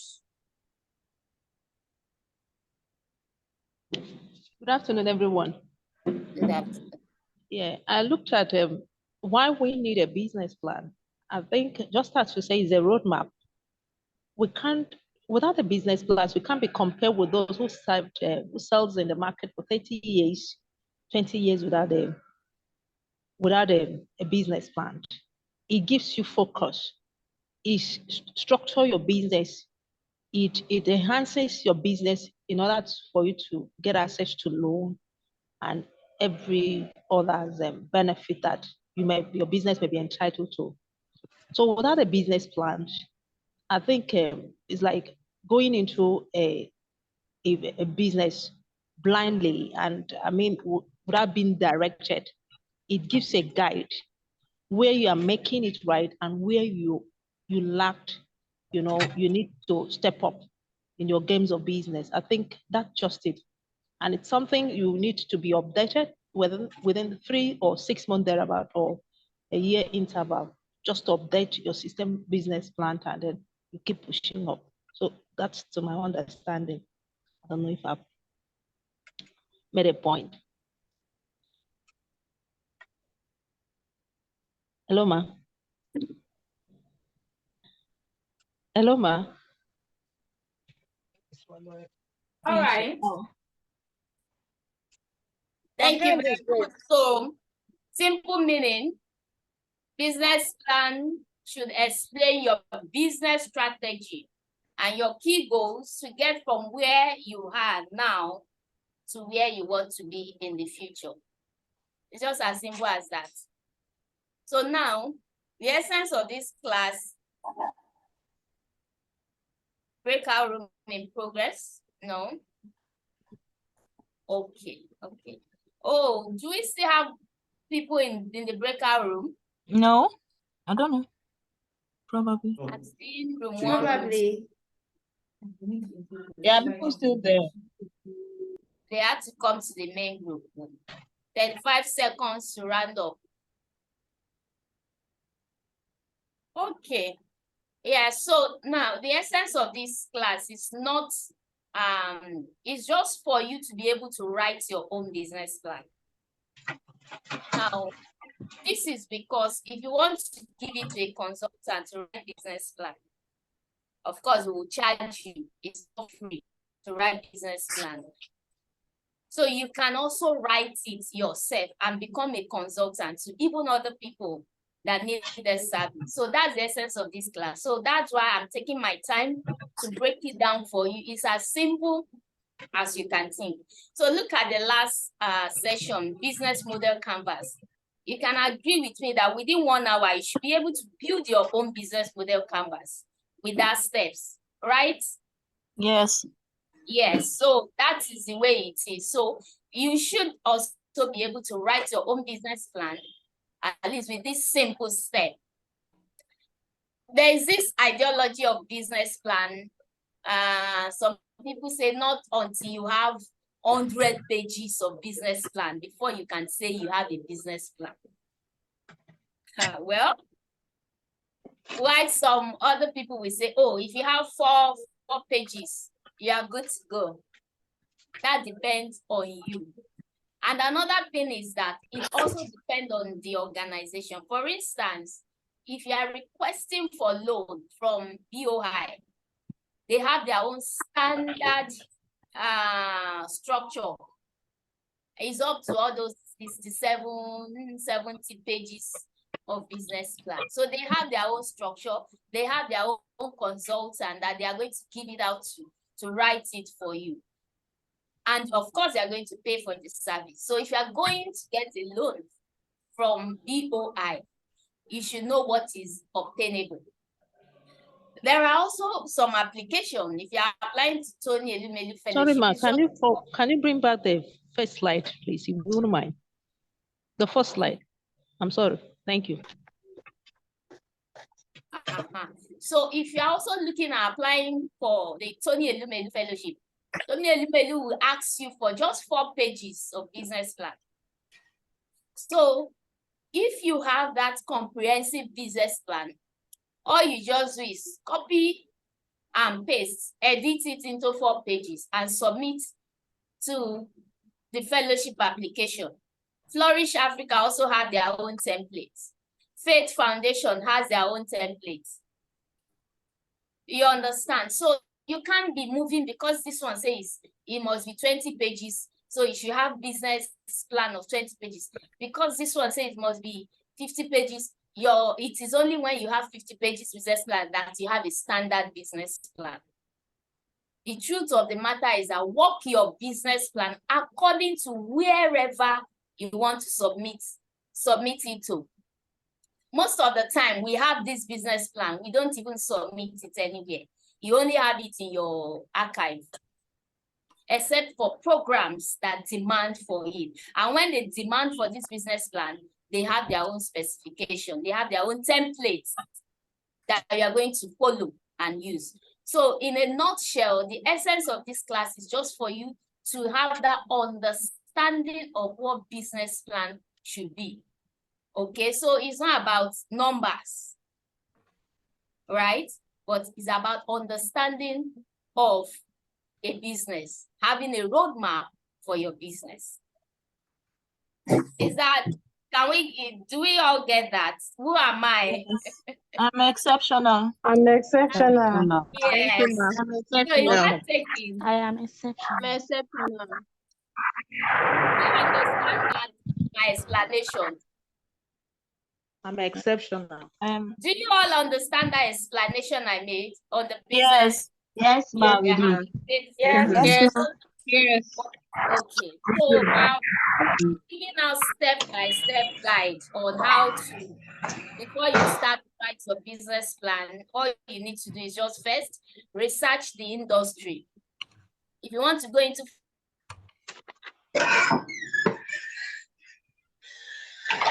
write your business plan, you know what is tenable, you know the trend, what is in vogue and all that. Okay, so have a concept of what your business is all about. What do you want to do? Just like you have to always remember your PNC. What's your value proposition? What do you want to do? So if you are looking at what do you want to do, you remember the value. What value do you want to give? So you get that from your BMC. Identify who your customers will be or who your customers are. Figure out how the cash flow in your business will actually work. Business without money will lead to frustration. Am I saying our mind? Yes. If you are running a business and money is not coming, I don't know. If money is not coming in, it will lead to frustration. So you need to map it out. How will money come in? And that's why we talked about different streams of income. If you are not making money from here, money should be coming from another source. you know. So then write up your market and competitor analysis. As we progress, I will explain all this content also. Then write your marketing strategy, your channel from your business model canvas. How are you going to market your product? How will the audience see your product? And so, what strategy? Outline your management and personnel. So who are your board of trustees, board of directors? Who are in your team? You need to outline them in your business plan. And another thing in business plan is that it's very good, because if you have your business plan, if you're applying for grants, proposals, most of these questions comes out. So what I do, because I do that a lot. So what I do is just go to my business plan, copy what I have, edit it, and then use it for my proposal. So it's very good. You can see the essence of having a business plan ready. It just gives you that fast answer to any question that might be coming. So I listed component of business plan. What should be in your business plan? Because your title, your cover page must be there, your executive summary, your company description, telling them, okay, this is what we do, and so. Your market analysis, your target audience, who do you want to serve, your competitive analysis, of course, management and organization structure, product and services that you want to offer, your marketing plan, your sales strategy, your sales strategy, operational plans, of course, your SWOT analysis and your financials. These are just the components of business plan. So if you are writing it, all these are the contents that must be there. Okay, so title page, explanation. This is a welcoming mat that lists your full business plan. So it's meant to be simple.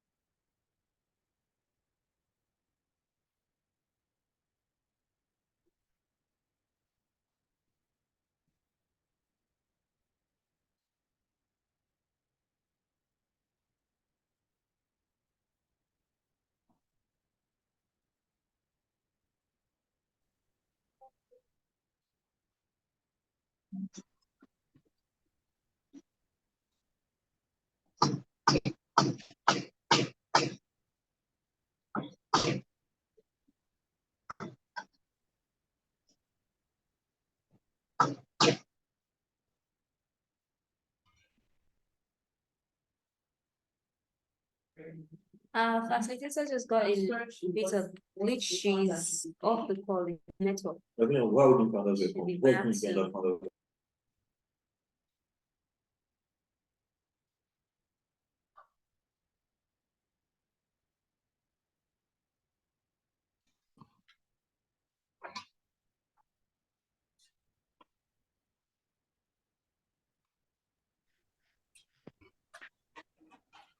We can't hear you, Ma, again. We cannot hear you again.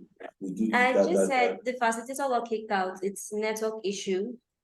So she'll be back soon.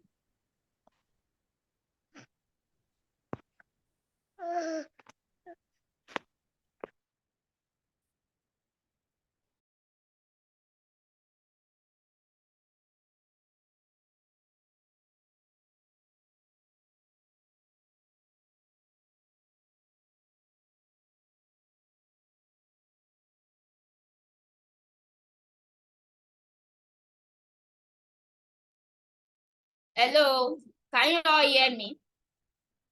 Yeah, welcome back, ma. We can hear you. Hello. Welcome back, Ma. Yes, Ma. We can hear you, Ma. All right, thank you. Then add your company name, list your company address and contact information. And you can also consider numbering the pages of the business plan. Then the executive summary as listed. Okay, question from Kende. Yeah. Today class, they Kende, you raised your hand. Nofisat, you raised your hand. And do you have any question? Like she need to give you grammar. She dey teach like say she dey teach novice. Hello, ma. Sorry, I didn't No get dey that. teach you say you don't get idea. But yesterday the man just dey do so. I beg go. Is that we can hear you? I don't think the person knows that we can hear. Please, we need the record. There is we need noise the at the background, please. IB was on that. Please, they should mute that one now.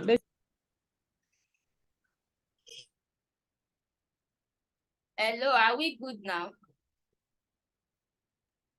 Yes, we are good. Thank you, ma'am. Ah, okay. We are good. All right. Okay, yeah. So your executive, Kende, do you have anything to say? Hello, ma, please. Yeah. Share the of the previous list, Nofisat? like not. Yes, ma. Share the Okay, oh, yeah. previous, not this executive summary. Yeah, that's what I'm explaining here. Can you see my screen? Can you see my screen? Ma, please, the step-by-step guide to business plan. That's great. That's what we want to. Can you see my screen? Yes, ma'am. Yes, we can see your screen. Yes, that's the executive summary I'm explaining. Ma, the previous, this thing is the one we want, please. The previous screen. The components of a business plan, is that what you're asking for? Step-by-step guide. If you wouldn't mind, just do a quick recap. Probably people get it. Okay, so let's move. The executive summary of your business plan is designed to capture the reader's attention.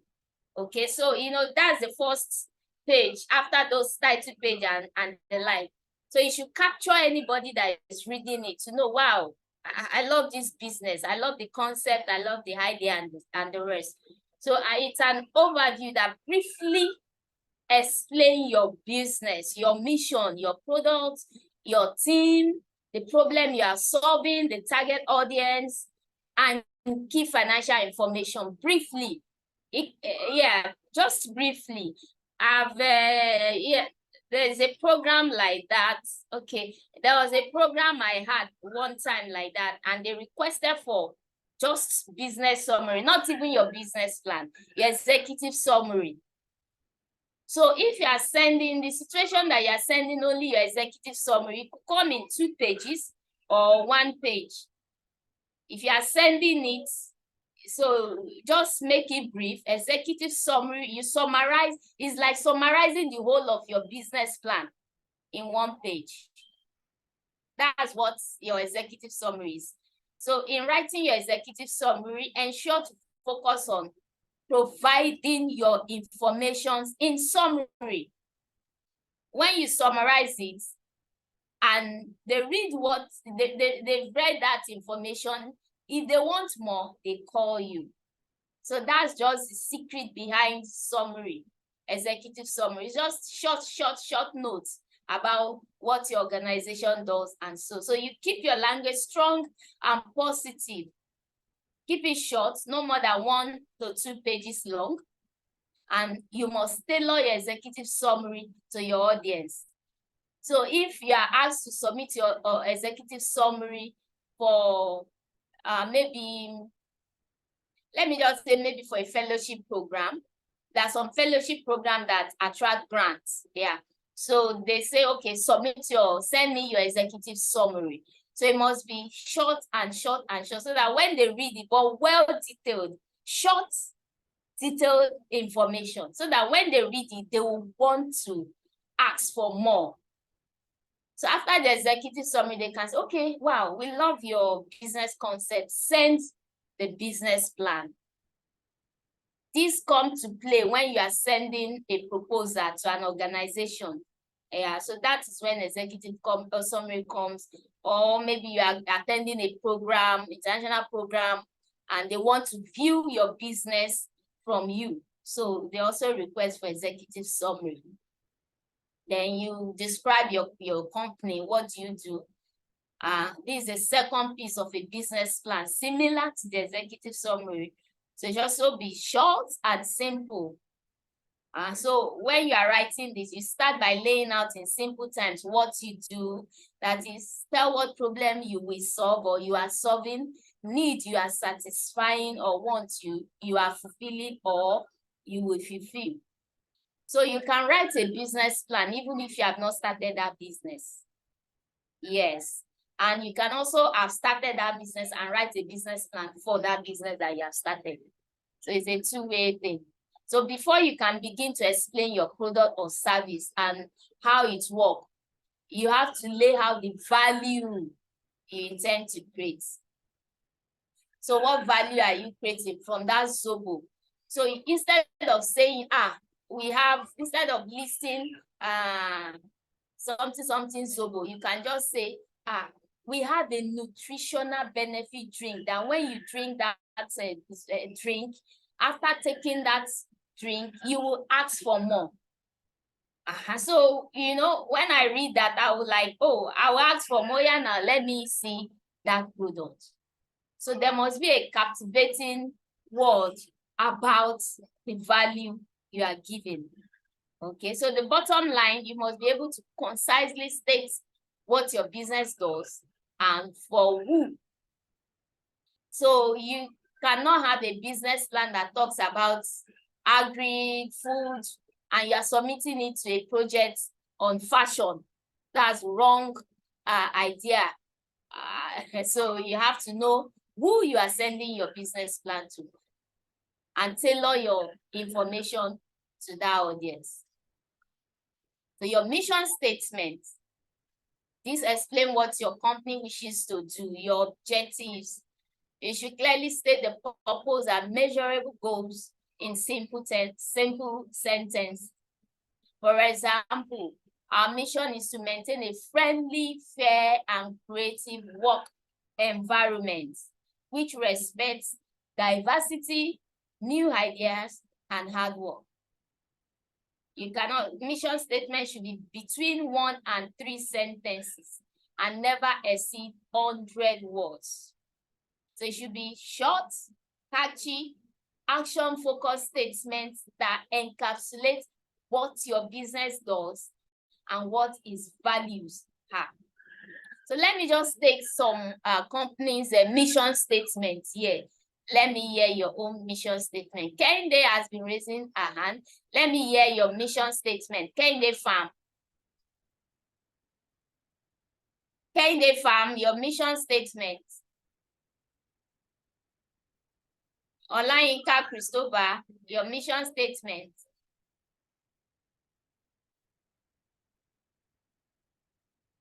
Okay, if you are not Gloria Cake, your mission statement. Okay. Okay, can I read mine?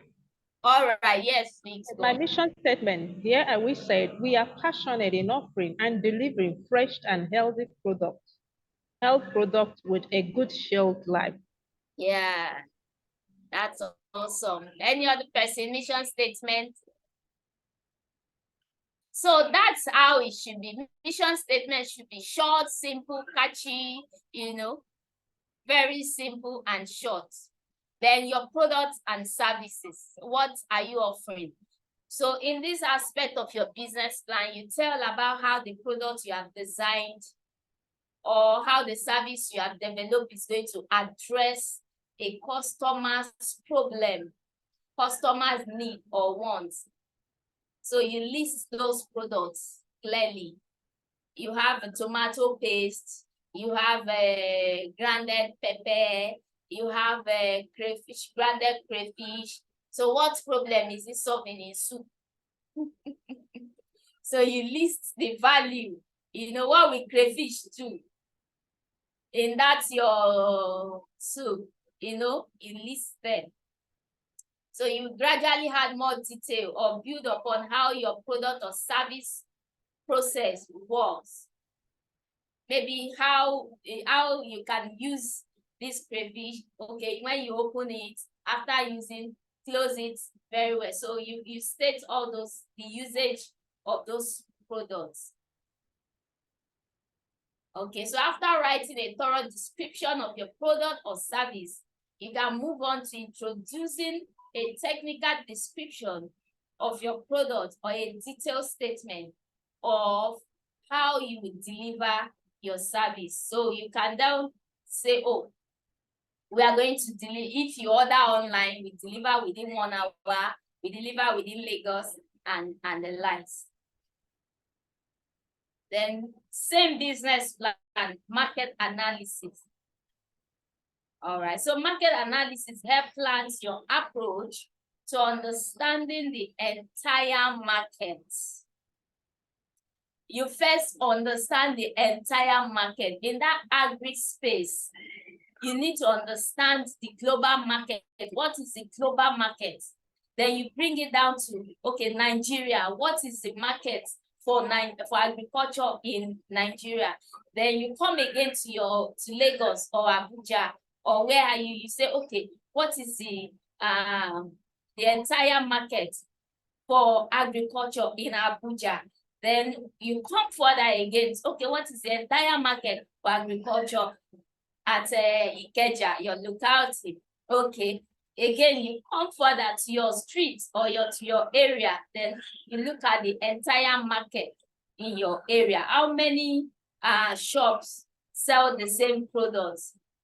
So do you have that market audience in your street? So you start from the global entire market to define your market analysis. So the market analysis is the backbone of the business plan. It gives the entrepreneur all the information necessary to determine whether a product, service, or idea is a valid business opportunity. So most of the time in determining your market analysis, we look at either you have the market first or you start your product first, whichever one works for you. Some people, it is when they see the product before they can buy. So do you know if the market exists for that your product, or do you need to set up that product to find the market? It depends on your category, because some businesses are just opportunist business. Maybe you visited a place and you notice that this particular product is not in that area. You can just jump into it, and before you know it, it thrives.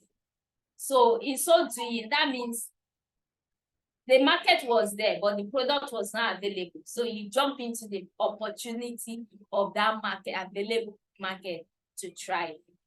So it depends on the product. So the market analysis will be in depth and include lots of primary and secondary research to start by conducting market visibility. So we advise that, like I've explained, you get to know if the market is available, or some people, you just produce the market assuming that the product will sell. So which one do you think is better? Do you just produce and assume that the market is there, or do you think the market is available for my product, or you just produce and believe that you find market? Which one do you think is better as an entrepreneur? Because most of the time it's better to research, find out the market availability. Yeah, okay, we have Olayinka. Market or product? Which one? Olayinka, Christopher. Okay. I think market, ma'am. Market. Okay, Kehinde. I'm just seeing her hand. All right, Sarah Deniji. Ma, it is better to produce when you have a market for that product already. Can hear you. When you have a market already. Market. Yeah, Yes. very good. So it's good to really research the market because it helps a lot. So when you know the entire market trend that, oh, there is market ready for me, you jump into it. All right. So market is good. So you start from conducting feasibility studies, and this involve direct research of customers. So it generally involves some form of information gathering about the customer's preference, e.g. their pain and their gain. Use questionnaires or surveys for such. Okay, let's assume that you have a customer that comes to complain to you that, oh, I have a major problem. I can't find my shoe size in the market. So as a business person, how do you solve that person's problem? Question, please. As a business person, somebody walk into your office. Let's assume that you're a shoe cobbler. I'm using shoe setting now. Assume that, oh, you are a shoe cobbler and somebody just walk into your shop that I have this problem. I've never found my shoe size in the market. It's either I find undersized or oversized. So I have this issue. How can you help me? So as an entrepreneur, what can you do to solve that pain of that customer, to make it a gain, to turn it to gain for that customer? Sarah Deniji. Are you there? Ma, you start the production of, yes, ma. You start the production of big sizes, and then you I can't hear you, other please. customers out there. I said you start production of big sizes. You start producing big sizes. Production of big sizes. Yes, ma. Yes, yes. And then you target other customers that will also that have similar problem. Okay. So Nofisat, what Hello. can you do? Yes. So to me, the first thing is to tell the customer to look for maybe a tape rule that the customer can use to measure her feet. For you to know the exact size, then you can now tell the customer to use a broom to measure, to use that tape rule. After taking the measurement, to measure that broom, then take that broom to the market, because that is the formal way of people used to do. They will take the broom to the market and Yes. use it to Now, at the end of the day, you will discover that you will make that customer happy by the time you make the size of that customer. So you automatically, there is market, because that customer walk into you. Oh, this is my pain. This is my pain. I can't find my size in the market. So it's just for you to start building that customer size, knowing that that customer is not the only person. You will definitely have thousands of people in that category. Yeah, GT Scribe. GTL Scribe, you want to say something? Okay, thank you so much, Ma. I think you've mentioned it a bit. For me, if the customer came to me and doesn't have that size, one of the things I'll do is to measure the customer's exact size and find out how many other people I can put out a souvenir or something out there to actually research. Do I have many people who are also encountering this problem? And if I can have an idea of how many people or the number of people who are also encountering that problem, then it can help me to probably launch out into making that exact size to meet their needs. Yes, so there is, it's very important to carry out survey before you start. You know, when you discover that there is market for that your business, then the next thing is for you to carry out survey. Ask people question. Oh, do we have other people in this category? Find out. By the time you survey, you will see that thousands of people are in that category. I remember a particular time we were trying to build mobile health insurance for drivers in Ghana. So this set of drivers, they call them tro drivers. These are our normal bus driver here in Nigeria. So there in Ghana, so there is this guy, he wants to introduce this insurance for them, for all these categories of driver. So we didn't just say, okay, let's do insurance for all of them. We went into the market. We went to Ghana, the Ghana market, Makola. So we started asking them one after the other, okay, do you think you will sign up for this insurance plan? You know, so that was how we were able to determine whether it's a good fit or it's not a good fit. At the end of the day, we didn't do that project again because we discovered that many of them, they don't need it, right? So that's the essence of survey. It will help you. You won't waste money. You can imagine if that guy have invested so much to do insurance and do app. How many drivers driving our bus? Just assume that in Nigeria, how many of them will buy insurance? And not just buying insurance, to download the app on their phone. How many of them even have an internet-enabled phone? So we need to think as a business owner, otherwise we'll waste money to do some things. And at the end of the day, we'll be crying that we are not getting it right.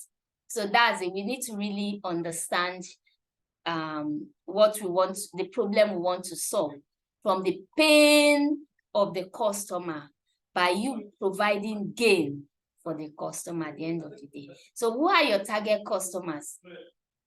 So in your business plan, you need to also state it. Since you understand your products and your market analysis, you have to identify the individual or businesses who will be interested in becoming your customer. Just like that lady just said, GT Scribe just said that you need to build a specific size for that customer, and you also survey to ask people questionnaire to know exactly how many people will need this service that I'm going into.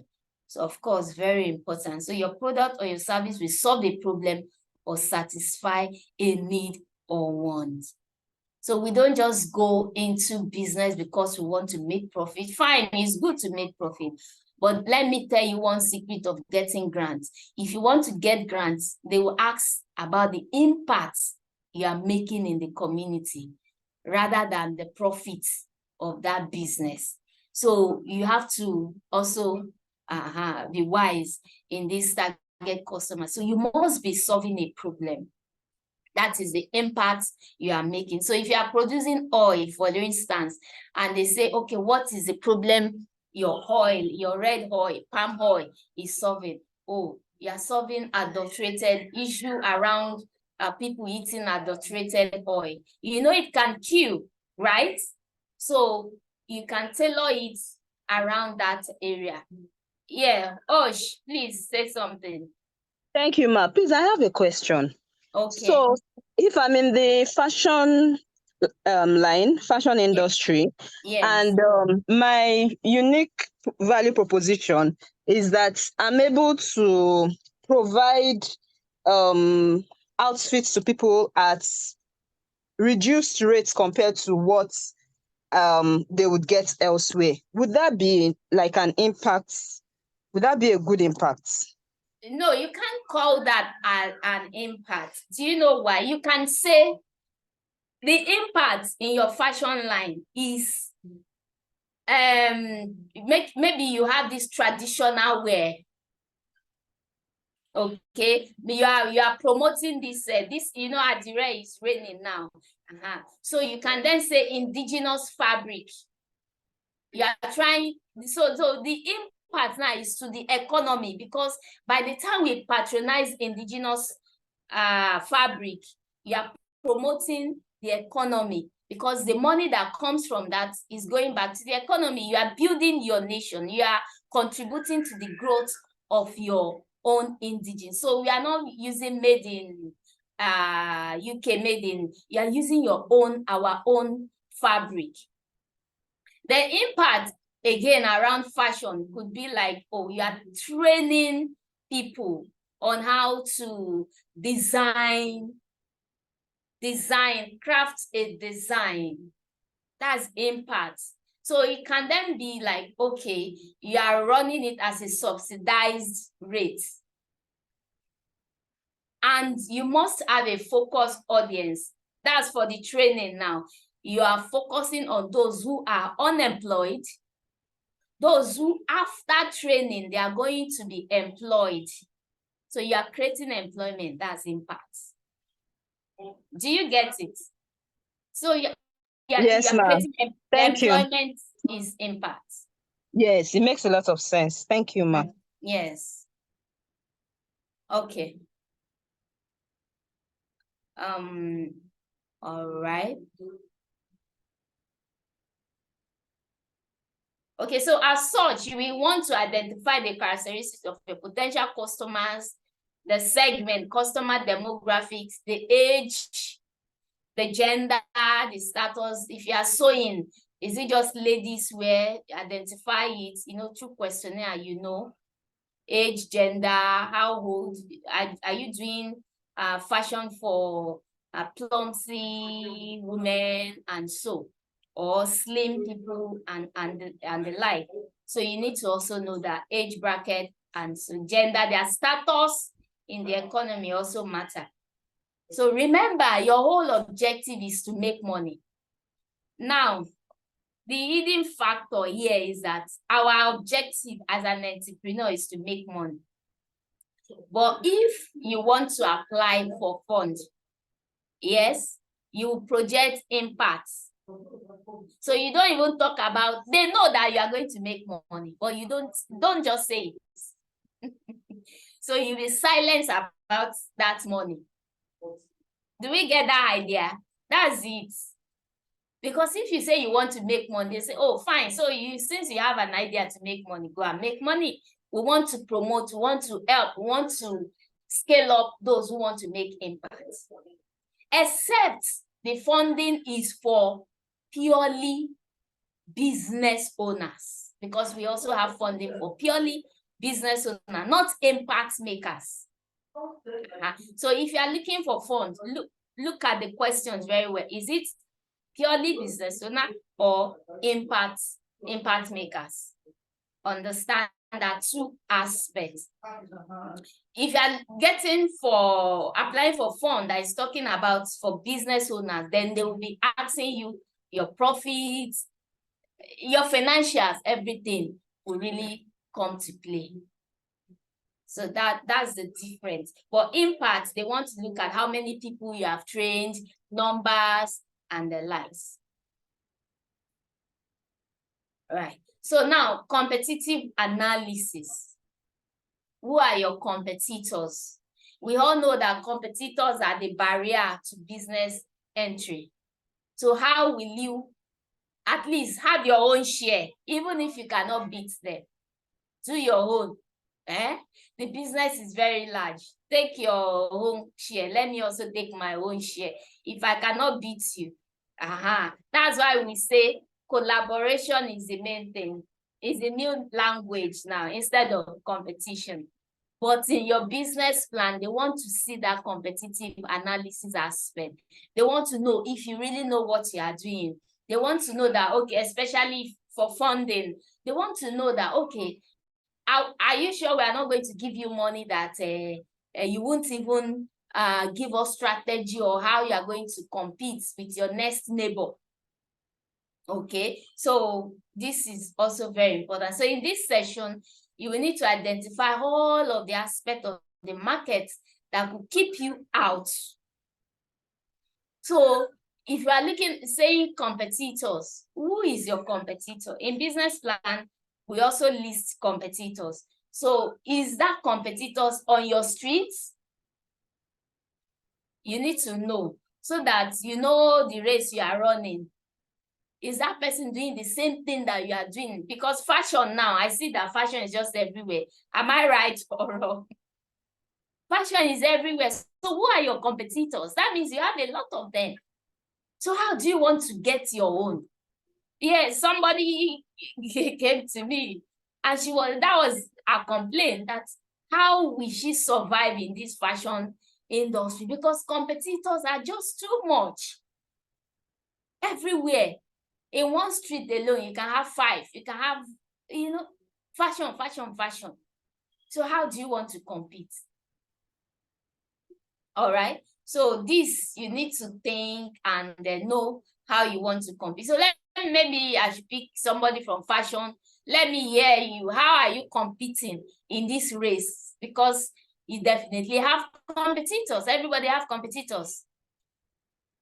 Fashion line, anyone?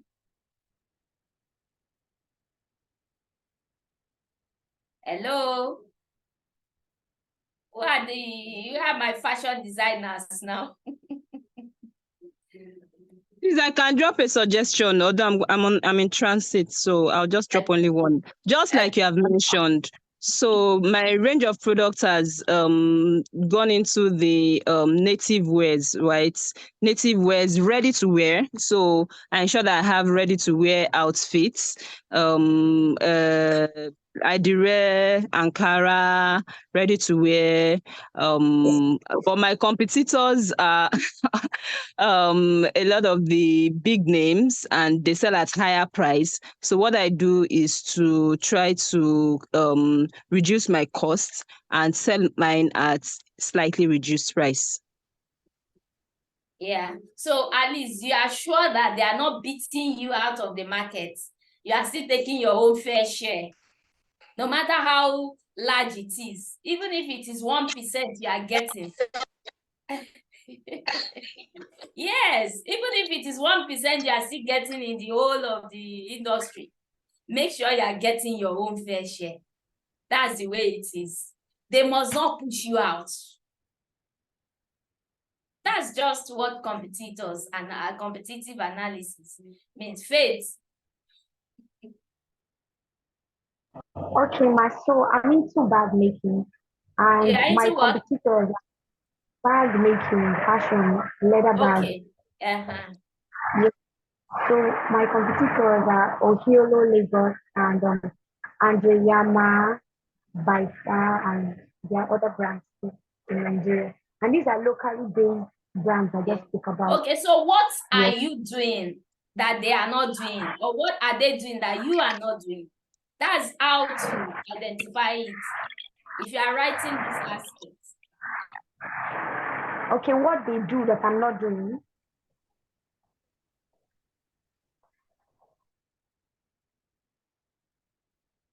Okay. So, yes, this is good. If you have been able to identify your competitors or your competitive product services, then why is it? All right. Of course, competitors are everywhere in business, so they must exist. But you only need to know how to at least take your own fair share. If you cannot beat them, take your own fair share. That's just the idea. Make sure that you stand gidigba. They don't push you out of the business. That's just it. Okay. So you, in this business plan, you also need to tell how you are able to enter the market and how you are going to stand in the market. So list those who are going to keep you from taking their market share, or those who will try to take your market share. You know, your competitor is trying to just take you out of business so that they will take that your little share. So you also need to also be looking at that. All right. So list how you'll be successful in taking their own share. Will you make that your own meat pie bigger a little? So that's you need to just look at that. Top notch. All right. You have something to say? Yeah, because it's very funny, actually. I told you, okay, I'm into dry cleaning. So our market is saturated. And what we are offering is premium service. So what I usually do, just in case any other entrepreneur else wants to do, is, you know, when everything just started increasing with the dollar rate and all that, and we needed to increase our prices. So I sent scouts out, like spies and all that, to major dry cleaners around us, got all their prices, then came back and restructured our prices a little bit lower. we are making profits, but we are not charging as high as those other people are.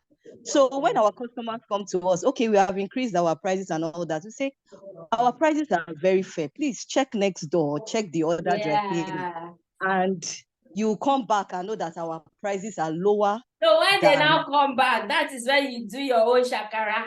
Yes, that's it. That's how to take the market. No, you cannot, that's it. You can't push me out. We always have to look for a way. We have to look for a way, because another person can open next door again. So you look for a way to still make profit, but still remain in the market. Yeah. Yeah. Thank you very much for that. Ebubechi, let's take you, so we'll move on to. Are you there, Ebubechi? Yes, I'm here. Okay. It's been a wonderful section. Thank you so much, ma'am. The competitive analysis, what I do in my spice making is like, one day somebody asked me, why would I buy your spice that doesn't have a name? I gave her 3 reasons why she should buy my spice: because it is medicinal. The one you buy in the market is just for one purpose, but mine, because there's no preservative, it is pure natural. You can also brew it as a tea and also take care of, like I have a particular mixed spices that you can use it for both meat, fried rice, English pepper soup, and also I taught her how to use it to make both the Nigerian pepper soup and the English pepper soup. She was like, wow.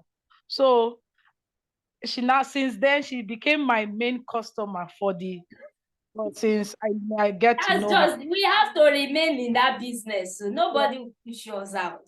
The first thing she told me was, you can't compete with Ducros. How can you tell me that your curry is better than Ducros? I said Ducros has so many chemical enhancers to keep in their product, but me, I blend. If you want it fresh blend, I blend it fresh. Just tell me the quantity.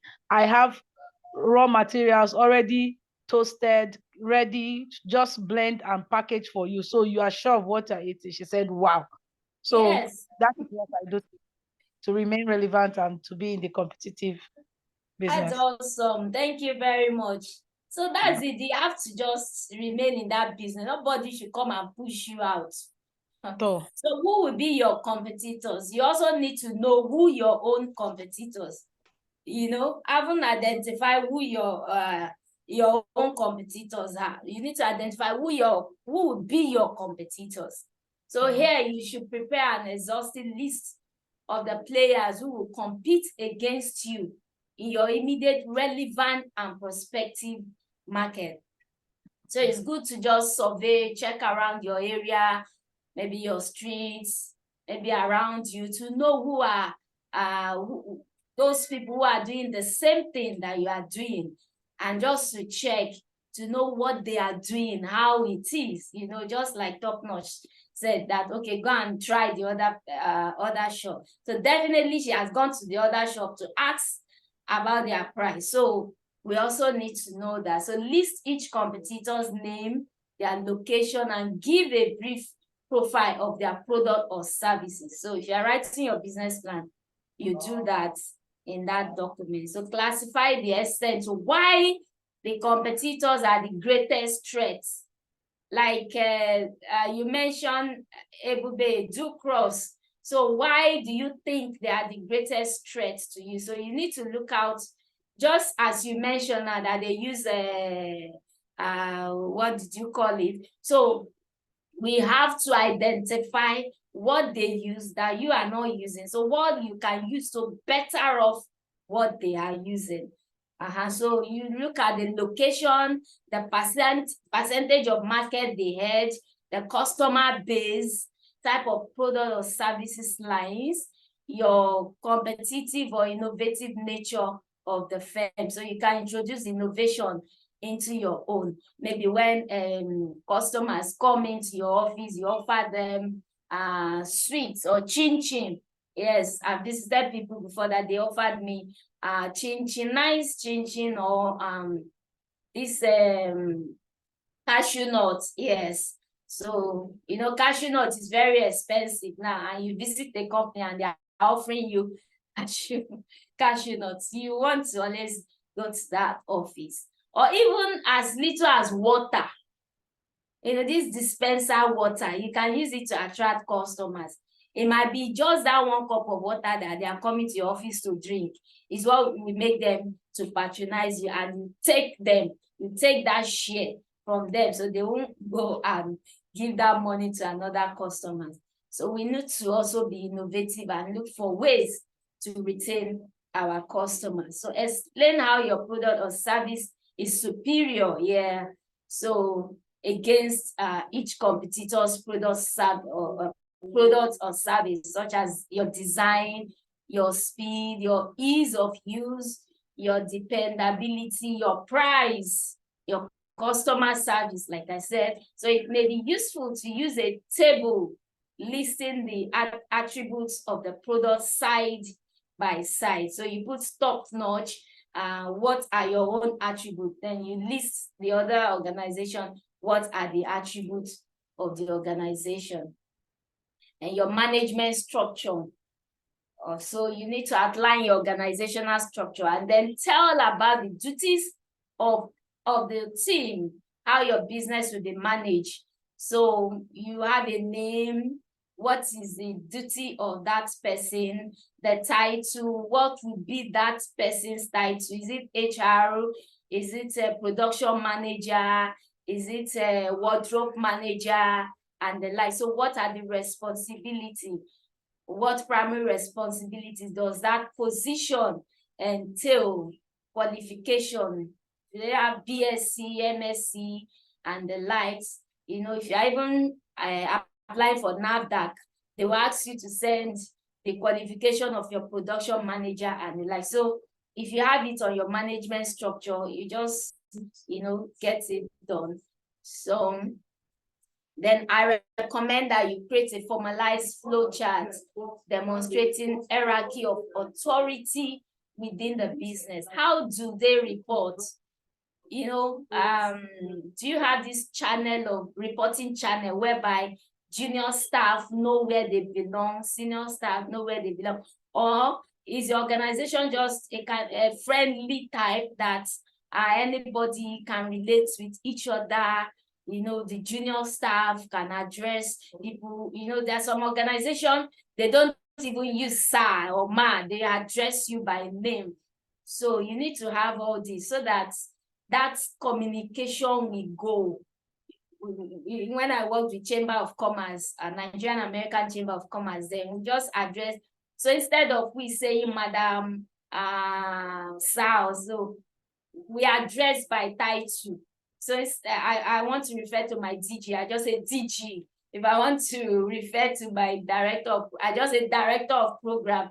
So it gives you that communication. Meanwhile, some organization will say, okay, call us by name. So how you need to state it so that communication will flow in your organization very well. Then, of course, organization flow chart. Eunice, okay, you have something to say. Go on. Yeah, I have a question on organizational structure. If the business has not which of these organizational flow chart? Yes, if the business has not grown enough to have all these staffs in place, can one still add it on the business plan? Yes, your business plan is where you are and where you are going. All right. So you cannot have one person this year for life. So you assume that, okay, this is you are writing a 10 years business plan. Okay. So where do you want to be? In 10 years, if you start with one staff in the year one, of course you can't have one staff run for 10 years. So you plan a kind of 5 years or 10 years, long time business. So you have all those things standards there. Even though you are the only one that will be running the business, but you have it. You are the one that will act as human resources. You are the one that will act as PA. Multitask. That's who we are, entrepreneurs. We run. We are the CEO. We are the cleaner. We are the lawyer. We are the accountants. Yes.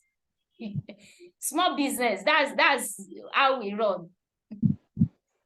But you need to have it in the book that you have CEO, you have HR, you have marketing head, you have this, you have that, all listed. All right. Yeah. Thank you so much. Okay, yeah. Yeah, so organizational charts should be cross-laid with the key operational responsibilities of the business with clear reporting channel. How do you report? Who do you report to? So it should be stated that, okay, maybe marketing department, they have head of marketing, administration, you have, people in charge, sales, operations, and the likes. Okay, so that's that. Yeah, I'd also worked in bank before. So I remember in operations, we can't take operations matter to marketing department. So we can't also take marketing department issue to governance. So there should be limits. It should have that structure on ground. So how do they report? We have BM, we have a customer service manager and the likes. So there must be a channel of reporting so that to ease flow of work. So outline the business in this fashion will give individual a clear sense of their responsibilities. I won't come to work and I'll start asking, I forgot, what am I doing today? No, I should know what is obtainable of me. Once I resume, I know what to do. I know my deliverable, and I don't need to be informed or reminded to do what I should do. And at the end of the day, I should give report of what I have done for the day. So it is your own duty as the owner of the business to outline all these things so that it will be easy. So the cleaners should know what they should do. So cleaners should not be at work and they'll be gisting. So you have to outline that. The marketers, you also give them their tasks and their duty. They know that, okay, once it's 10 o'clock, they are going out for their marketing. So it's not until you come and shout, are you people not going for marketing? No. So once it is stated, everybody knows what to do and they fall in line. Yeah, so further it will establish formal chains of authority that will become increasingly important as the business grows. So as you had new employees, you will integrate them into the organizational charts. Okay, so when forming your business, you begin to forge relationship. This is important. As a small business, just like Eunice asked, as a small business, you might not have that money to pay for lawyer, to pay for accountants. But if you have these people as friends, they can just come in once in a while and help you in terms of your documentation to help you do your accounting. Because we are not, some of us are good in operation, marketing, and the rest. But when it comes to financing, that financial aspect and the accounting, most of us, we are not, I'm also guilty of it. So if you have someone you can delegate that aspect to, you can always, if you have friends that can help you, support you, even if it is token, you will pay that person, the person will also be supporting your business. So I advise that you look for professionals, at least when you are networking, you are making friends. When we attend event, let's try to also make professional friends. Professional friends, I will add to you, and you also add to that person. Life is give and take. So you give, I also give. That's the way it is. So you look for people like that can also help you. So investors, we want to see that the business is stable. Is also good because if you're also requesting for funds, the investors will be able to determine that, oh wow, you have a structure in place. So everybody knows what to do. Even if you travel, you have that rest of mind that, oh, your business is running. Yes, so we've gone for trips like that they ask us that as our business, definitely we have our business running. So if you have that structure on ground, it will just be running even when you are not there. That's the essence of that. Yeah, your marketing plan. How, we talked about this also in your BMC. But in your business plan, in writing this aspect, you need to consider your place, your promotion, and price. That's the 3 P's of marketing. The place, which area do you want to position your business? Then you also need to look at the type of business you are doing and which area do you think you can stay.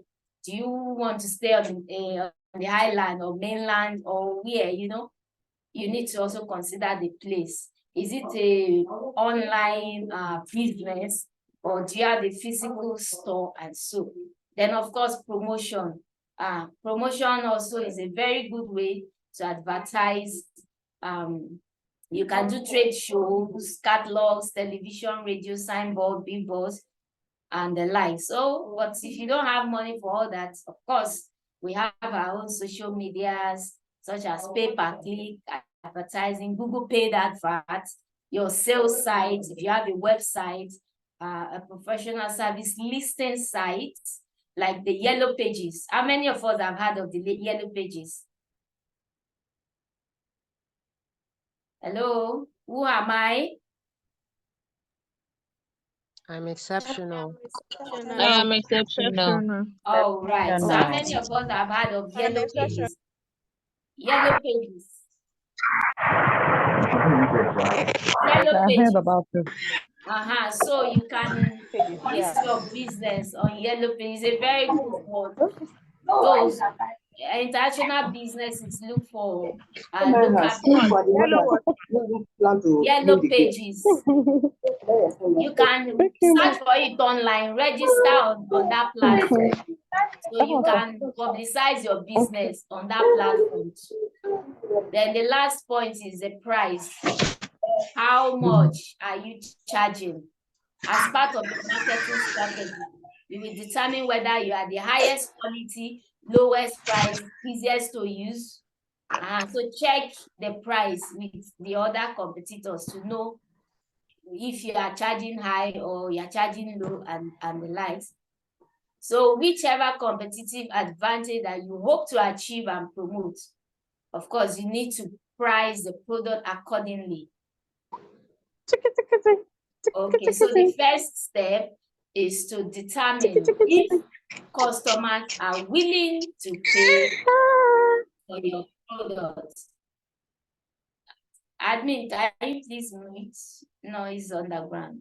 Yeah. Then your sales distribution strategy, that's your channel on your business model canvas. So you list it.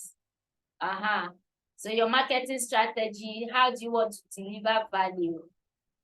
Common method that we use, internal sales force, maybe your staff, outside sales agents or representatives, placing in retail stores, establish sales facilities in strategy, locations, catalog, websites, and the likes. So list your distribution channel, which can involve multiple marketing efforts, of course, to increase your revenue. So that is the essence of this market sales distribution channel. Then your sales forecast. You also begin projecting your sales as revenue depend upon your volume of sales at a given price. So you can forecast a kind of 5 years sales. If you sell, you have a product that sells for 1,000 naira per product. So let's assume in a month you sell 100 packs. So how much is that? So you can forecast that sales for years, because there are some applications they will say, okay, give us your sales forecast for year 2024, 2025, and the like. So what you are selling now is what you use in calculating and sum up for your sales forecast. Even if you are not there, you can always give a forecasting sales narration. Yeah, so this will help you project your growth and expected future revenue, you know. So if you get this right, in 5 years, you should be able to determine what you'll be making in 5 years, in 10 years, and the likes. So you can develop a sales worksheet where you outline your monthly projected sales, documents how money comes in and the like. So I will send a template to you to use for that. Yeah, so you can always adjust your such as cost for production, marketing costs, sales costs, and the like. So operational plan. This just involve your production process, your production timeline, quality control, customer service. So how do you check quality control? Top notch dry cleaning company. How do you check your quality control for your business? So you know all this, you need to list them in your operational plan. If a customer return a product that, oh, you didn't dry clean these clothes, or it's not well cleaned, you know, what's your yes, how do you attend to that? Customer service.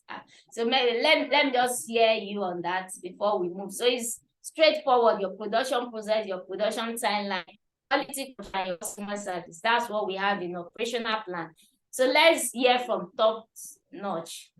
How do you control quality control? Yeah. We have 3 steps. The first step is when we receive the clothes. We inspect the clothes in front of the client to make sure that there are no issues on it that they are not aware of. So if we discover any issue, we show them immediately. Then before we take it to the dry cleaning plant, the people operating in the dry cleaning plant has to confirm the clothes again for any issues whatsoever. Yeah. Because if we discover issues that were not reported at the front decks, those at the dry cleaning plant will be blamed for it. After that, when the clothes are pressed and properly dry cleaned, we have our quality control personnel that confirm the clothes before they are packaged. Then when we take it out to the front decks also confirms the clothes before releasing it to the customer. It's actually 4 processes. Yes. Yeah. Yeah, that's awesome. Thank you very much. So this is just for us to understand the process we have on ground in case of in running our business. So then your SWOT analysis, you know, what does SWOT analysis stand for? Your strength, weakness, opportunities, and threats. So what you do in this is your strength and weakness are the internal to your organization, and opportunities are threat are external factors. So SWOT analysis is sometimes called internal, external analysis. So you assess your strengths and then evaluate your opportunities. You then review your weakness and make informed decision from your weighed threats to fine-tune your strategy. That's just SWOT analysis. So it can help you look at your business in a new way and from a different direction. So if you are writing your business plan, you just list it, 1-page SWOT analysis of your business. Then your financials. So developing a financial section, we give the business founder, managers a plan for budgeting, estimating future expenses and revenues and business projections. Likewise, a lender or outside investor will depend greatly upon the financials. So you need to disclose the personal net worth, assets, obligation, outside investment, and sources of income. This one is when you are asking for fund and you are sure that they are going to give you that fund before you disclose it. All right. So that's this one, a part of financial. So you don't just send all your secrets to investors that you don't even know if they are going to fund you. So be wise. So, but in listing it, you put your partner, member, shareholders. Yes, how many percent shareholders are each of the board members sharing? So you also need to list it in your financial. So I'm going to send financial template also to Ross. So you can use that as a guide to build your financial plan. So you list your seed capital and your startup funds. Yeah, every business begins with a combination of effort and assets. So you need to list all this in your financial plan when you are writing your financial plan. Then we have the funding required. You know, if you are requesting for funds, you state how much you need, how much you have raised, how far, how and from what source. Is it personal funding? Is it from grant? I have somebody that's all the funds we've generated since inception of business is grants. And this grant is hitting up to like $100,000 US. So she has never collected a loan. Everything she has gotten is grant. So what is the source of your funding? How will you pay back? If you are requesting for loan, how do you want to pay back? Very important. So what percentage are you willing to give? Is it 20% equity share to get 100,000 US dollars and the rest? So 10% equity share, or what percentage? You need to decide that yourself. So this is just appendices, what you attach to the business plan, such as the primary and secondary research you did, your organizational flow chart, your competitors chart, the list of assets you have, employee backgrounds, your building layouts, the resume of the business owners. These are just part of, they are not the main business plan, but they are just a part of the body that should be in your business plan. Yeah, I think I'm done. Thank you very much. Wow. So let's have your question. Thank you, Thank Ma. you God so bless much, Ma. you. We are grateful. Yeah, so let's, wow, Thank you, Ma. right on appreciate time. So I was actually targeting 2, so this is 1:59. Yeah, so questions, so we can then have our, let's take group pictures. Everybody turn on your camera, admin. Yeah, so our group picture. So I'm here. Group picture, then we come back for question and answer. Then my assignment, you are going to pitch in my next class. I'll be having another class by next week. So by that next week, I want you to fine-tune your assignment with your group member. So when we have the pitching class, we'll have you to pitch your business plan group by group. So let's have a group picture, then we'll come back for question and answer before we close for the day. Thank you very much. Everybody turn on your camera.